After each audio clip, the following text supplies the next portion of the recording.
स्वागत है PTC news ਵਿੱਚ ਸਾਰੇ ਦਰਸ਼ਕਾਂ ਦਾ। ਮੈਂ ਹਰਪ੍ਰੀਤ ਸਿੰਘ ਵਿਚਾਰ ਤਕਰਾਰ ਲੈ ਕੇ ਇੱਕ ਵਾਰ ਫਿਰ ਤੋਂ ਤੁਹਾਡੇ ਸਾਹਮਣੇ ਹਾਜ਼ਰ ਹਾਂ। ਕੁਝ ਦਿਨ ਪਹਿਲਾਂ हैदराबाद ਦੇ ਵਿੱਚ ਜਿਸ ਤਰ੍ਹਾਂ ਸਮੂਹਕ ਬਲਾਤਕਾਰ ਹੋਇਆ ਔਰ ਉਸ ਤੋਂ ਬਾਅਦ ਉਸ ਲੜਕੀ ਦਾ ਕਤਲ ਹੋਇਆ, ਉਸਨੇ ਪੂਰੇ ਮੁਲਕ ਨੂੰ ਹਿਲਾ ਕੇ ਰੱਖ ਦਿੱਤਾ ਸੀ ਔਰ ਇੱਕ ਗੁੱਸਾ ਭਰ ਦਿੱਤਾ ਸੀ ਕਿ ਇਸ ਮੁਲਕ ਦੇ ਵਿੱਚ ਕੁਝ ਨਹੀਂ ਹੋ ਸਕਦਾ, ਇਹ ਮੁਲਕ ਕਦੇ ਸੁਧਰ ਨਹੀਂ ਸਕਦਾ, ਨਾ ਇੱਥੇ ਅਪਰਾਧੀ ਖਤਮ ਹੋ ਸਕਦੇ ਨੇ, ਨਾ ਅਪਰਾਧ ਖਤਮ ਹੋ ਸਕਦਾ। ਉਸ ਤੋਂ 2 ਦਿਨ ਬਾਅਦ ਹੀ ਕੁਝ ਅਜਿਹਾ ਹੋਇਆ ਕਿ ਪੂਰੇ ਮੁਲਕ ਦੇ ਵਿੱਚ ਇੱਕ ਪਾਸੜ ਲਹਿਰ ਦੌੜ ਗਈ ਔਰ ਖਬਰ ਇਹ ਆਈ ਕਿ हैदराबाद ਦੇ ਵਿੱਚ ਉਹ 4 ਮੁਲਜ਼ਮ ਜਿਨ੍ਹਾਂ ਨੇ ਬਲਾਤਕਾਰ ਕੀਤਾ, ਜਿਨ੍ਹਾਂ ਨੇ ਕਤਲ ਕੀਤਾ ਸੀ, ਉਹ ਐਨਕਾਊਂਟਰ ਦੇ ਵਿੱਚ ਮਾਰੇ ਗਏ ਨੇ, ਠੀਕ ਉਸੇ ਹੀ ਥਾਂ ਤੇ ਜਿੱਥੇ ਉਹਨਾਂ ਨੇ ਉਸ ਲੜਕੀ ਨਾਲ ਬਲਾਤਕਾਰ ਕੀਤਾ ਤੇ ਉਸ ਨੂੰ ਜ਼ਿੰਦਾ ਸਾੜ ਕੇ ਮਾਰ ਦਿੱਤਾ। ਉਹੀ ਉਹਨਾਂ ਦਾ ਮੌਤ ਸਥਾਨ ਬਣ ਗਿਆ, ਉਹਨਾਂ ਦਾ ਐਨਕਾਊਂਟਰ ਹੋ ਗਿਆ। ਕਈ ਤਰ੍ਹਾਂ ਦੇ ਸਵਾਲ ਕੀਤੇ ਗਏ ਪਰ ਇਹਨਾਂ ਸਵਾਲਾਂ ਦੇ ਵਿੱਚ ਲਗਭਗ ਇੱਕ ਪਾਸੜ ਮੁਲਕ ਤੋਂ ਪ੍ਰਤੀਕਰਮ ਇਹ ਆਇਆ ਕਿ ਬਹੁਤ ਵਧੀਆ ਹੋਇਆ, ਪੁਲਿਸ ਨੇ ਜੋ ਕੀਤਾ ਉਹ ਬਹੁਤ ਵਧੀਆ ਕੀਤਾ, ਕਿਉਂਕਿ ਹੁਣ ਸਾਨੂੰ ਉਮੀਦ ਨਿਆਂਪਾਲਿਕਾ या होर सिस्टम तो नहीं है, क्योंकि ना न्यायपालिका इन्ना कह सकते हैं कि लचीलापन है कि लंबा समा केस चलते रहते हैं और इंसाफ नहीं मिल पाता। ये जो इंसाफ होया ये बहुत वधिया इंसाफ होया। बड़ी तरह के सवाल पुलिस से चुके जा रहे हैं क्योंकि पहली नज़रे ये एनकाउंटर फेक नज़र आता है। बहुत सारिया धिरां कहंदियां ने फेक एनकाउंटर है। मनुखी अधिकार संगठन कहते हैं कि 2 गलत मिल के सही नहीं कर सकते, जो उन्होंने गलत किया सी तां पुलिस ने सही नहीं किया, पुलिस नूं अजिहा नहीं करना चाहिए सीगा। कि ये तरीका सही है कि जे पूरे मुल्क दे विच इक्को तरह के प्रतिक्रम आ रहे हैं तो ये सिग्नल किधर नूं जा रहा है, ये इशारा किधर नूं है कि लोग साडे जुडिशियल सिस्टम तो इन्ने अक चुके हैं कि हुण कह रहे कि पुलिस एनकाउंटर कर दे, पुलिस मार दे, वो वधिया, या फिर इहदा इशारा किधरे होर है। इसे ते विचार चर्चा लैके हाजिर होए हैं। सब तो पहला जान पछाण करा देना मेहमानां दे नाल। अमरदीप सिंह तारनी साहब मौजूद ने, सीनियर वकील ने। हरजिंदर कौर जी मौजूद ने, चेयरपर्सन ने चाइल्ड राइट कमीशन के। नवकिरण सिंह जी मौजूद ने, सीनियर वकील ने, मनुखी अधिकार के। और डॉक्टर पहललाल गर्ग साहब सियासी माहर ने। बहुत बहुत स्वागत है सारे मेहमानों का। अगे वधण तो पहला लोगों के की प्रतिक्रम ने वो सुनने ते जानने बड़े जरूरी ने। असी हमायत नहीं करते कि लोगों ने जो कहा, असी या पीटीसी न्यूज़ या चैनल की हमायत नहीं करता, असी सिर्फ दिखा रहे हैं कि लोगों के प्रतिक्रम की ने और लोगों ने खुशी जाहिर की है। कई थावां ते लड्डू वंडे ने, फुलों की वर्खा पुलिस ते की गई है, भंगड़े पाए गए ने। ये किधर वाल नूं जा रहा साडा मुल्क?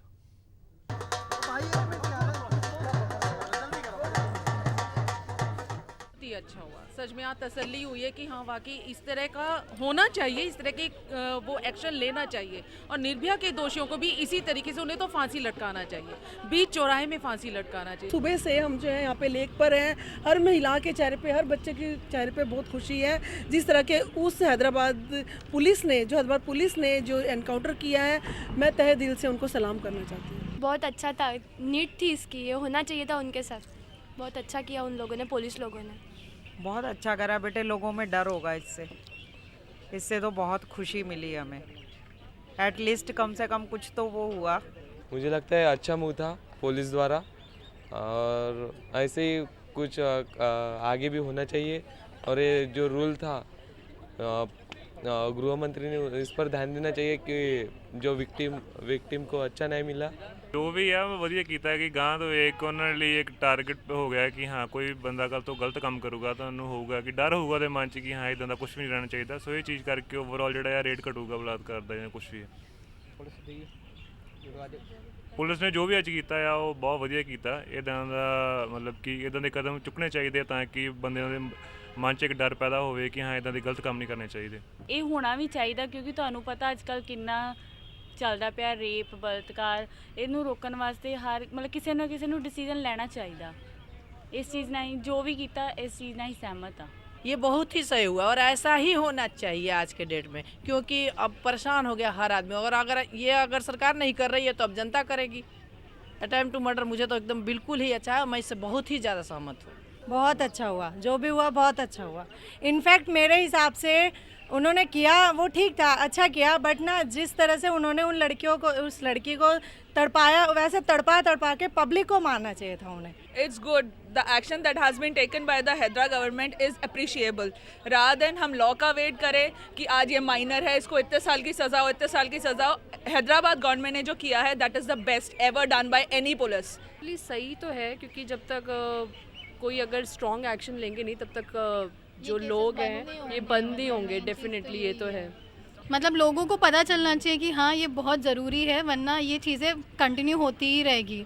आज एक हुआ है कल दूसरा होगा। अगर ये चीज़ कुछ स्ट्रॉन्ग एक्शन होगा तो फिर चीज़ें रुक सकती है और रुकेगी डेफिनेटली। ਜਦੋਂ ਲੋਕਾਂ ਦੇ ਮਨ ਦੇ ਵਿੱਚ ਇਸ ਤਰ੍ਹਾਂ ਦੀ ਭਾਵਨਾ ਕਿਸੇ ਕਤਲ ਨੂੰ ਜਾਂ ਐਨਕਾਊਂਟਰ ਨੂੰ ਲੈ ਕੇ ਹੋਵੇ ਤਾਂ ਤੁਸੀਂ ਸਮਝ ਸਕਦੇ ਹੋ ਕਿ ਲੋਕ ਅੰਦਰ ਤੱਕ ਕਿੰਨੇ ਭਰੇ ਹੋਏ ਨੇ ਸਾਡੇ ਜੁਡੀਸ਼ੀਅਲ ਸਿਸਟਮ ਦੇ ਲਈ ਜਾਂ ਪੁਲਿਸ ਦੀ ਪ੍ਰਤੀਕਿਰਿਆ ਰਹੀ ਹੈ, ਕਿਉਂਕਿ ਇਹ ਕੋਈ ਪਹਿਲਾ ਮਾਮਲਾ ਅਜਿਹਾ ਨਹੀਂ ਹੈ। ਇਸ ਤੋਂ ਪਹਿਲਾਂ ਵੀ ਬੜੇ ਸਾਰੇ ਮਾਮਲੇ ਆਏ ਨੇ ਔਰ ਉਹਨਾਂ ਦੇ ਵਿੱਚ ਅਸੀਂ ਦੇਖਿਆ ਕਿ ਕਾਨੂੰਨੀ ਪ੍ਰਕਿਰਿਆ ਕਿੰਨੀ ਲੰਬੀ ਤੇ ਪੇਚੀਦਗੀ ਉਹਨਾਂ ਦੇ ਵਿੱਚ ਆਂਦੀ ਹੈ ਤੇ ਕੇਸ ਸਾਲੋਂ ਸਾਲ ਚੱਲਦੇ ਰਹਿੰਦੇ ਨੇ ਔਰ ਸੁਰੱਖਿਆ ਵੀ ਕੇਸਿਸ ਕੁਝ ਹੀ ਦਿਨਾਂ ਤੱਕ ਬਣਦੇ ਨੇ, ਹਫਤਾ 10 ਦਿਨ ਮਹੀਨਾ ਸਾਰੇ ਗੱਲਾਂ ਕਰਦੇ ਨੇ, ਚੈਨਲਾਂ ਤੇ ਡਿਬੇਟਾਂ ਚੱਲਦੀਆਂ ਨੇ, ਪਰ ਉਸ ਤੋਂ ਬਾਅਦ ਸਿਰਫ ਭੁਗਤਣਾ ਉਸ ਪਰਿਵਾਰ ਨੂੰ ਹੀ ਪੈਂਦਾ ਜਿਸ ਦੇ ਨਾਲ ਇਹ ਸਾਰਾ ਕੁਝ ਹੋਇਆ ਹੁੰਦਾ। ਹਰਜਿੰਦਰ ਕੌਰ, ਮੈਂ ਸ਼ੁਰੂਆਤ ਤੁਹਾਡੇ ਤੋਂ ਕਰਾਂਗਾ। ਇਸ ਪੂਰੇ ਘਟਨਾਕ੍ਰਮ ਤੋਂ ਅਸੀਂ ਦੇਖਿਆ ਕਿ ਲੋਕਾਂ ਦੇ ਪ੍ਰਤੀਕਰਮ ਕਿਸ ਤਰ੍ਹਾਂ ਦੇ ਨੇ। ਅਸੀਂ ਕਿਸੇ ਵੀ ਤਰ੍ਹਾਂ ਦੀ ਹੱਤਿਆ ਨੂੰ ਅਸੀਂ ਜਾਇਜ਼ ਨਹੀਂ ਠਹਿਰਾਉਂਦੇ, ਪਰ ਕੀ ਤੁਹਾਨੂੰ ਲੱਗਦਾ ਹੈ ਕਿ ਇਹ ਸਭ ਕੁਝ ਲੋਕਾਂ ਦੇ ਅੰਦਰ ਜੇ ਭਾਵਨਾ ਪੈਦਾ ਹੋਈ ਹੈ ਤਾਂ ਉਹਦਾ ਜ਼ਿੰਮੇਵਾਰ ਵੀ ਸਾਡਾ ਸਿਸਟਮ ਹੀ ਹੈ? ਡੈਫੀਨੇਟਲੀ ਹਰਪ੍ਰੀਤ ਜੀ, ਸਭ ਤੋਂ ਪਹਿਲਾਂ ਤਾਂ ਸਾਨੂੰ ਇਹ ਸਭ ਨੂੰ ਕਹਿਣਾ ਹੋਏਗਾ ਕਿ ਅਸੀਂ ਕਾਨੂੰਨ ਨੂੰ ਕਦੀ ਹੱਥ 'ਚ ਨਹੀਂ ਲੈ ਸਕਦੇ, ਪਰ ਅੱਜ ਜਦੋਂ ਸਭ ਲੋਕ ਇੱਕ ਆਵਾਜ਼ 'ਚ ਬੋਲ ਰਹੇ ਨੇ, ਜਦੋਂ ਲੋਕ ਆਵਾਜ਼ ਬਣ ਗਿਆ ਇੱਕ ਸਲੋਗਨ, ਤੇ ਇਹਦਾ ਮਤਲਬ ਇਹ ਹੈ ਕਿ ਉਹੀ ਗੱਲ ਜਿਹੜੀ ਅਸੀਂ ਹਮੇਸ਼ਾ ਕਹਿੰਦੇ ਆਏ ਕਿ justice delayed is justice denied. ਲੋਕਾਂ ਨੂੰ ਕਾਨੂੰਨ ਤੇ ਵਿਸ਼ਵਾਸ ਨਹੀਂ ਰਿਹਾ, ਕੋਰਟਸ ਤੇ ਵਿਸ਼ਵਾਸ ਨਹੀਂ ਰਿਹਾ, ਤੇ ਨਾ ਹੀ ਸਾਡੇ ਕੋਲ ਅੱਜ ਤੱਕ ਕੋਈ ਫੂਲ ਪ੍ਰੂਫ ਸਿਸਟਮ ਹੈ ਕਿ ਅਸੀਂ ਕਹੀਏ ਕਿ ਜੇ ਕੋਈ ਇਸ ਤਰ੍ਹਾਂ ਦਾ ਰੇਪ ਕੇਸਿਸ ਹੋਏ ਨੇ ਤੇ ਜਿਹੜਾ ਕਲਪ੍ਰਿਟ ਹੈ ਉਹਨੂੰ ਇੰਨੇ ਸਮੇਂ ਦੇ ਵਿੱਚ ਸਜ਼ਾ ਹੋ ਜਾਏਗੀ।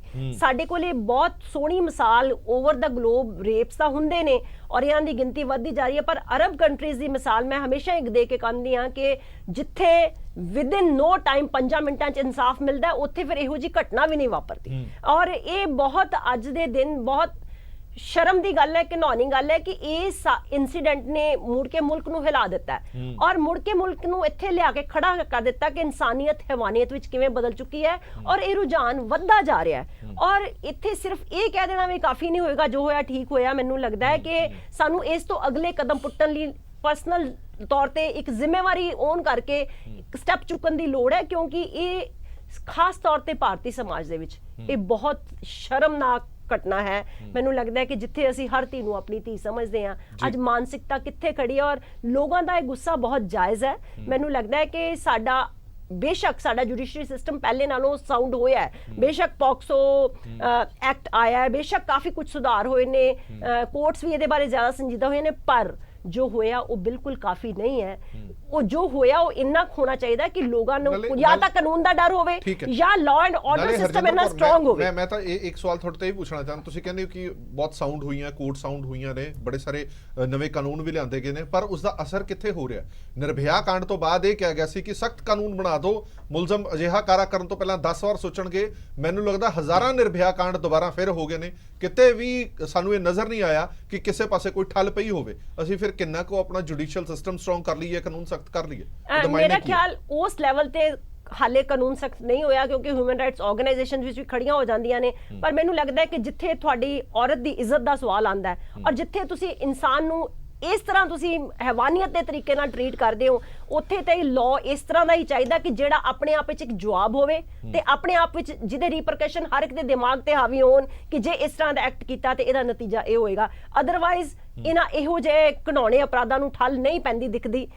ਅੱਜ ਤੱਕ ਜੋ ਰੁਝਾਨ ਵੱਧ ਰਿਹਾ ਹੈ ਇਹ ਹੋਰ ਵੀ ਵੱਧ ਸਕਦਾ ਹੈ ਔਰ ਮੈਨੂੰ ਲੱਗਦਾ ਹੈ ਕਿ ਲੋਕਾਂ ਨੇ ਅੱਜ ਕਾਨੂੰਨ ਆਪਣੇ ਹੱਥ ਵਿੱਚ ਲੈ ਕੇ ਇਨਸਾਫ ਕਰਨ ਵਾਲੀ ਗੱਲ ਕੀਤੀ। ਗਰਗ ਸਾਹਿਬ, ਤੁਹਾਨੂੰ ਲੱਗਦਾ ਹੈ ਕਿ ਜਿਹੜੀ ਹਰਜਿੰਦਰ ਕੌਰ ਜੀ ਗੱਲ ਕਰ ਰਹੇ ਨੇ ਕਿ ਲੋਕਾਂ ਨੂੰ ਥੋੜੇ ਜਿਹੇ ਕੰਨ ਹੋ ਜਾਣਗੇ ਜੇ ਅਜਿਹਾ ਕੁਝ ਕੀਤਾ ਤਾਂ ਇਹ ਵੀ ਹੋ ਸਕਦਾ, ਇਸ ਨਾਲ ਠੱਲ ਪੈ ਸਕਦੀ ਹੈ? ਦੇਖੋ, ਮੈਨੂੰ ਲੱਗਦਾ ਮੇਰੀ ਆਵਾਜ਼ ਸ਼ਾਇਦ ਮਿਨੋਰਟੀ ਹੋਵੇ ਕਿਉਂਕਿ ਮੈਂ ਇਸ ਭੀੜ ਤੰਤਰ 'ਚ ਸ਼ਾਮਲ ਨਹੀਂ ਹੋ ਸਕਦਾ।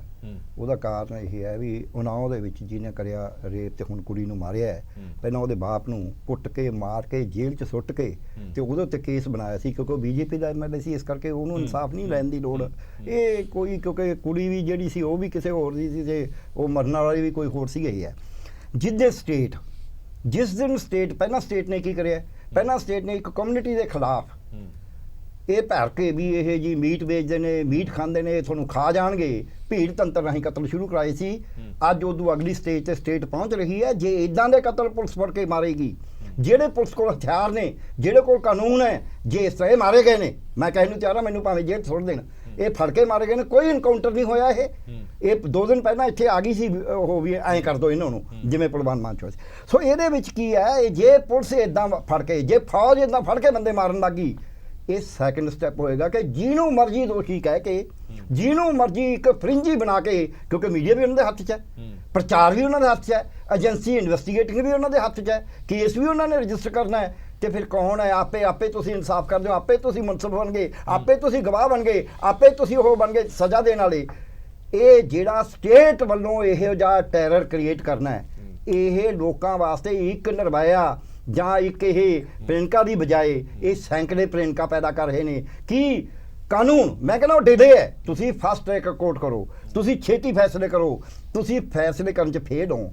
ਤੁਹਾਡੀਆਂ ਕੋਰਟਾਂ ਠੀਕ ਕੰਮ ਨਹੀਂ ਕਰ ਰਹੀਆਂ, ਤੁਸੀਂ ਉਹਦਾ ਨਤੀਜਾ ਇਹ ਲਾਉਣਾ ਵੀ ਕੋਰਟਾਂ ਖਤਮ ਹੀ ਕਰ ਦਿਓ, ਕੋਰਟ ਦੇ ਬਾਹਰ ਹੀ ਇਨਸਾਫ ਕਰ ਦਿਓ। ਅਸੀਂ ਕੋਈ ਮੱਧ ਯੁੱਗ 'ਚ ਨਹੀਂ ਰਹਿ ਰਹੇ। ਚਾਹੇ ਅਰਬ ਕੰਟਰੀ 'ਚ ਹੀ ਰੇਪ ਨਹੀਂ ਹੁੰਦੇ, ਹੁਣ ਵੀ ਰੇਪ ਹੋ ਰਹੇ ਨੇ। ਸੋ ਇਹ ਕਤਲ ਜਿਹੜੇ ਨੇ ਇਸ ਤਰ੍ਹਾਂ ਦੇ, ਜੇ ਪੁਲਿਸ ਨੂੰ ਇਹ ਅਧਿਕਾਰ ਮਿਲਦਾ ਹੈ, ਇਹਨੂੰ ਜਸਟ ਅੱਜ ਸੈਂਟੀਮੀਟਰ ਜੋ ਮਰਜ਼ੀ ਕਹਿ ਦੇਣਾ, ਫਿਰ ਪੜੋਸੀ ਕੋ ਜੋ ਹੋਊਗਾ ਤੂੰ ਆਪਣੇ ਵੀ ਜਾਣ। ਫਿਰ ਹਰੇਕ ਦੀ ਵਾਰੀ ਆ ਜਾਣੀ ਹੈ। ਕਿਸੇ ਨੂੰ ਕਹਿਣਾ ਇਹਨੇ ਸਾਡੇ ਧਰਮ ਦੇ ਖਿਲਾਫ ਬੋਲਿਆ, ਕਿਸੇ ਨੂੰ ਕਹਿਣਾ ਇਹਨੇ ਕਿਸੇ ਨੂੰ ਅਸ਼ਲੀਲ ਹਰਕਤ ਕਰੀ ਹੈ, ਕਿਸੇ ਨੂੰ ਕਹਿਣਾ ਇਹ ਡੈਨ ਹੈ, ਕਿਸੇ ਨੂੰ ਕਹਿਣਾ ਇਹ ਦੇਸ਼ ਵਿਰੋਧੀ ਹੈ, ਕਿਸੇ ਨੂੰ ਕਹਿਣਾ ਵੀ ਇਹਦੇ ਕੋਲ ਲਿਟਰੇਚਰ ਮਾੜਾ ਹੈ, ਜਿਹਨੂੰ ਮਰਜ਼ੀ। ਕਿਸੇ ਨੂੰ ਕਹਿਣਾ ਪਾਕਿਸਤਾਨ ਦਾ ਏਜੰਟ ਹੈ, ਕਿਸੇ ਨੂੰ ਕਹਿਣਾ ਚੀਨ ਦਾ ਸਮਾਨ ਵੇਚਦਾ ਹੈ। ਸੋ ਜਿਹਨੂੰ ਮਰਜ਼ੀ ਫੜ ਕੇ ਮਾਰਿਆ ਜਾ ਸਕਦਾ ਹੈ। ਇੱਕ ਤਰਕ ਜਿਹੜਾ ਲੋਕ ਦੇ ਰਹੇ ਨੇ, ਉਹ ਤਰਕ ਤੁਹਾਨੂੰ ਵਾਜਬ ਲੱਗਦਾ ਕਿ ਲੋਕਾਂ ਦੇ ਮਨ ਦੇ ਵਿੱਚ ਇੱਕ ਡਰ ਪੈਦਾ ਕਰਨਾ? ਕਿਉਂਕਿ ਲੋਕਾਂ ਨੂੰ ਵੀ ਪਤਾ ਹੈ, ਉਹਨਾਂ ਮੁਲਜ਼ਮਾਂ ਨੂੰ ਵੀ ਪਤਾ ਕਿ ਕਾਨੂੰਨ ਸਾਡਾ ਕਿੰਨਾ ਲਚਕੀਲਾ ਹੈ, ਇਹ ਚਲਦੀਆਂ ਰਹਿਣੀਆਂ ਕੇਸਾਂ, ਇਹ ਤਰੀਕਾਂ ਪੈਂਦੀਆਂ ਰਹਿਣੀਆਂ। ਇਸੇ ਕਰਕੇ ਜ਼ੁਲਮ ਤੇ ਕੋਈ ਠੱਲ ਨਹੀਂ ਪੈ ਰਹੀ, ਜੁਰਮ ਤੇ ਠੱਲ ਨਹੀਂ ਪੈ ਰਹੀ। ਇਸ ਤਰ੍ਹਾਂ ਨਾਲ ਸ਼ਾਇਦ ਠੱਲ ਪੈ ਜੇ। ਦੇਖੋ ਡਰ ਜਿਹੜਾ ਹੁੰਦਾ ਨਾ, ਡਰ ਕਤਲਾਂ ਨਾਲ ਨਹੀਂ ਪੈਦਾ ਹੁੰਦਾ। ਡਰ ਪੈਦਾ ਹੁੰਦਾ ਜਦ ਸਟੇਟ ਦਾ ਇੱਕ ਉਂਝ ਪੈ ਹੋਵੇ। ਜੇ ਸਟੇਟ ਕੱਲਾ ਰੇਪ ਦੇ ਉੱਤੇ ਰਹਿ ਲਿਆ, ਜਿੱਥੇ ਚੋਰੀਆਂ ਹੁੰਦੀਆਂ ਨੇ, ਜਿੱਥੇ ਸਟੇਟ ਆਪ ਬੇਈਮਾਨੀ ਕਰਦੀ ਹੈ, ਜਿੱਥੇ ਸਟੇਟ ਰੋਜ਼ ਰਿਸ਼ਵਤ ਲੈਂਦੀ ਹੈ, ਉਹ ਸਟੇਟ ਹੀ ਹੈ ਨਾ। ਡਰ ਤਾਂ ਸਟੇਟ ਦਾ ਪੈਣਾ ਹੈ। ਇਹ ਤਾਂ ਭੀੜ ਤੰਤਰ ਦਾ ਡਰ ਬਣਾਉਣਾ ਚਾਹੁੰਦੇ ਨੇ। ਭੀੜ ਤੰਤਰ ਦਾ ਕਾਮਨ ਮੈਨ ਵਾਸਤੇ ਉੱਦਾਂ ਨੁਕਸਾਨਦਾਇਕ ਹੈ। ਸਟੇਟ ਦਾ ਖੁਦ ਕਰਪਸ਼ਨ ਕਰਦੀ ਹੈ, ਖੁਦ ਹੇਰਾਫੇਰੀਆਂ ਕਰਦੀ ਹੈ, ਖੁਦ ਨਸ਼ੇ ਵਿਕਾਉਂਦੀ ਹੈ। ਇਹ ਐਵੇਂ ਦਿਖਾਵਾ ਕਰੀ ਜਾਂਦੇ ਨੇ। ਜੇ ਸਟੇਟ ਦਾ ਡਰ ਹੋਵੇ ਤਾਂ ਕਹਿੰਦੇ ਵੀ ਸਾਨੂੰ ਬੱਚਾ ਕਹਾਣੀ ਪੀੜ ਦੇਣਗੇ। ਸਟੇਟ ਦਾ ਡਰ ਹੋਣਾ ਚਾਹੀਦਾ, ਨਾ ਕਿ ਡਾਂਗ। ਡਰ ਹੋਰ ਚੀਜ਼ ਹੁੰਦੀ ਆ। ਇੱਕ ਛੋਟੀ ਜਿਹੀ ਉਦਾਹਰਨ ਦਊਂਗਾ ਮੈਂ ਯੂਨੀਵਰਸਿਟੀ ਦਾ ਰਜਿਸਟਰ ਲੱਗਾ ਸੀ, ਪੇਪਰ ਲੀਕ ਹੁੰਦਾ ਸੀ। ਮੈਂ ਕਿਸੇ ਨੂੰ ਕੋਈ ਸਜ਼ਾ ਨਹੀਂ ਸੀ, ਸਭ ਜੇ ਡਰ ਪੈਦਾ ਹੋ ਗਿਆ ਸੀ ਵੀ ਇਹ ਰਜਿਸਟਰ ਬੜਾ ਮਾੜਾ ਹੈ, ਇਹਨੇ ਛੱਡਣਾ ਨਹੀਂ ਜੇ ਫਸ ਗਏ। ਬਸ ਇਹ ਡਰ ਪੈਦਾ ਕਰਨਾ ਹੁੰਦਾ, ਸਟੇਟ ਨੇ ਮਾਰਨਾ ਨਹੀਂ ਹੁੰਦਾ। ਨਵਕਿਰਨ ਸਿੰਘ ਜੀ, ਤੁਸੀਂ ਪ੍ਰਤੀਕਰਮ ਸੁਣੇ ਵੀ ਨੇ ਔਰ ਲਗਭਗ ਸਾਰੇ ਮੁਲਕ ਦੇ ਪ੍ਰਤੀਕਰਮ ਇੱਕ ਸਾਈਡਡ ਆ ਰਹੇ ਨੇ। ਮੇਰਾ ਇੱਕ ਵੱਡਾ ਸਵਾਲ ਇਹ ਹੈ, ਜਾਇਜ਼ ਹੈ ਨਾਜਾਇਜ਼ ਹੈ, ਉਹ ਥੋੜੀ ਜਿਹੀ ਸਾਈਡ ਤੇ ਰੱਖ ਕੇ ਇੱਕ ਸਵਾਲ ਪੁੱਛਦਾ, ਇਹ ਸਾਡੀਆਂ ਸੰਸਥਾਵਾਂ ਲਈ ਕਿੰਨਾ ਗੰਭੀਰ ਹੈ ਜੇਕਰ ਸਾਡੇ ਲੋਕਾਂ ਨੂੰ ਸਾਡੀਆਂ ਸੰਸਥਾਵਾਂ ਤੇ, ਸਾਡੇ ਸਿਸਟਮ ਤੇ, ਸਾਡੇ ਜੁਡੀਸ਼ੀਅਲ ਸਿਸਟਮ ਤੇ ਵਿਸ਼ਵਾਸ ਹੀ ਨਹੀਂ ਰਿਹਾ। ਲੋਕ ਕਹਿ ਰਹੇ ਨੇ ਠੀਕ ਹੈ ਜੋ ਕੀਤਾ ਪੁਲਿਸ ਨੇ ਉਹ ਬਹੁਤ ਵਧੀਆ ਕੀਤਾ। ਦੇਖੋ ਪਹਿਲੇ ਤਾਂ ਹਰਪ੍ਰੀਤ ਜੀ, ਤੁਹਾਡੀ ਇਹ ਜਿਹੜੀ ਸਟੇਟਮੈਂਟ ਹੈ ਕਿ ਜ਼ਿਆਦਾ ਲੋਕ ਇਸ ਤੋਂ ਖੁਸ਼ ਹੋਏ ਨੇ, ਉਹ ਗਲਤ ਹੈ।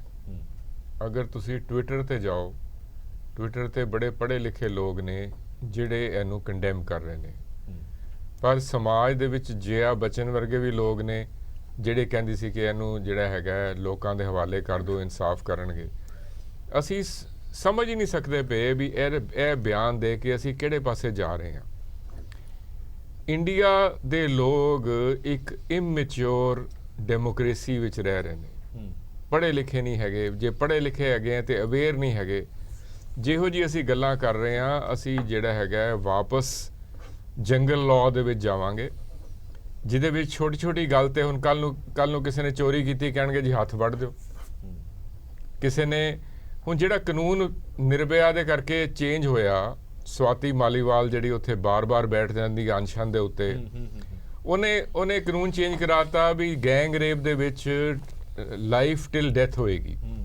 ਮੈਂ ਤੁਹਾਨੂੰ ਇੱਕ ਕੇਸ ਦੱਸਦਾ ਜਿਹੜਾ ਮੈਂ ਡੀਲ ਕਰ ਰਿਹਾ ਜੀ। ਬੀਇੰਗ ਅ ਲਾਇਰ ਅਸੀਂ ਦੇਖਦੇ ਹਾਂ ਸਾਡੇ ਸਿਸਟਮ ਵਿੱਚ ਲੂਪ ਹੋਲਸ ਕਿੰਨੇ ਨੇ।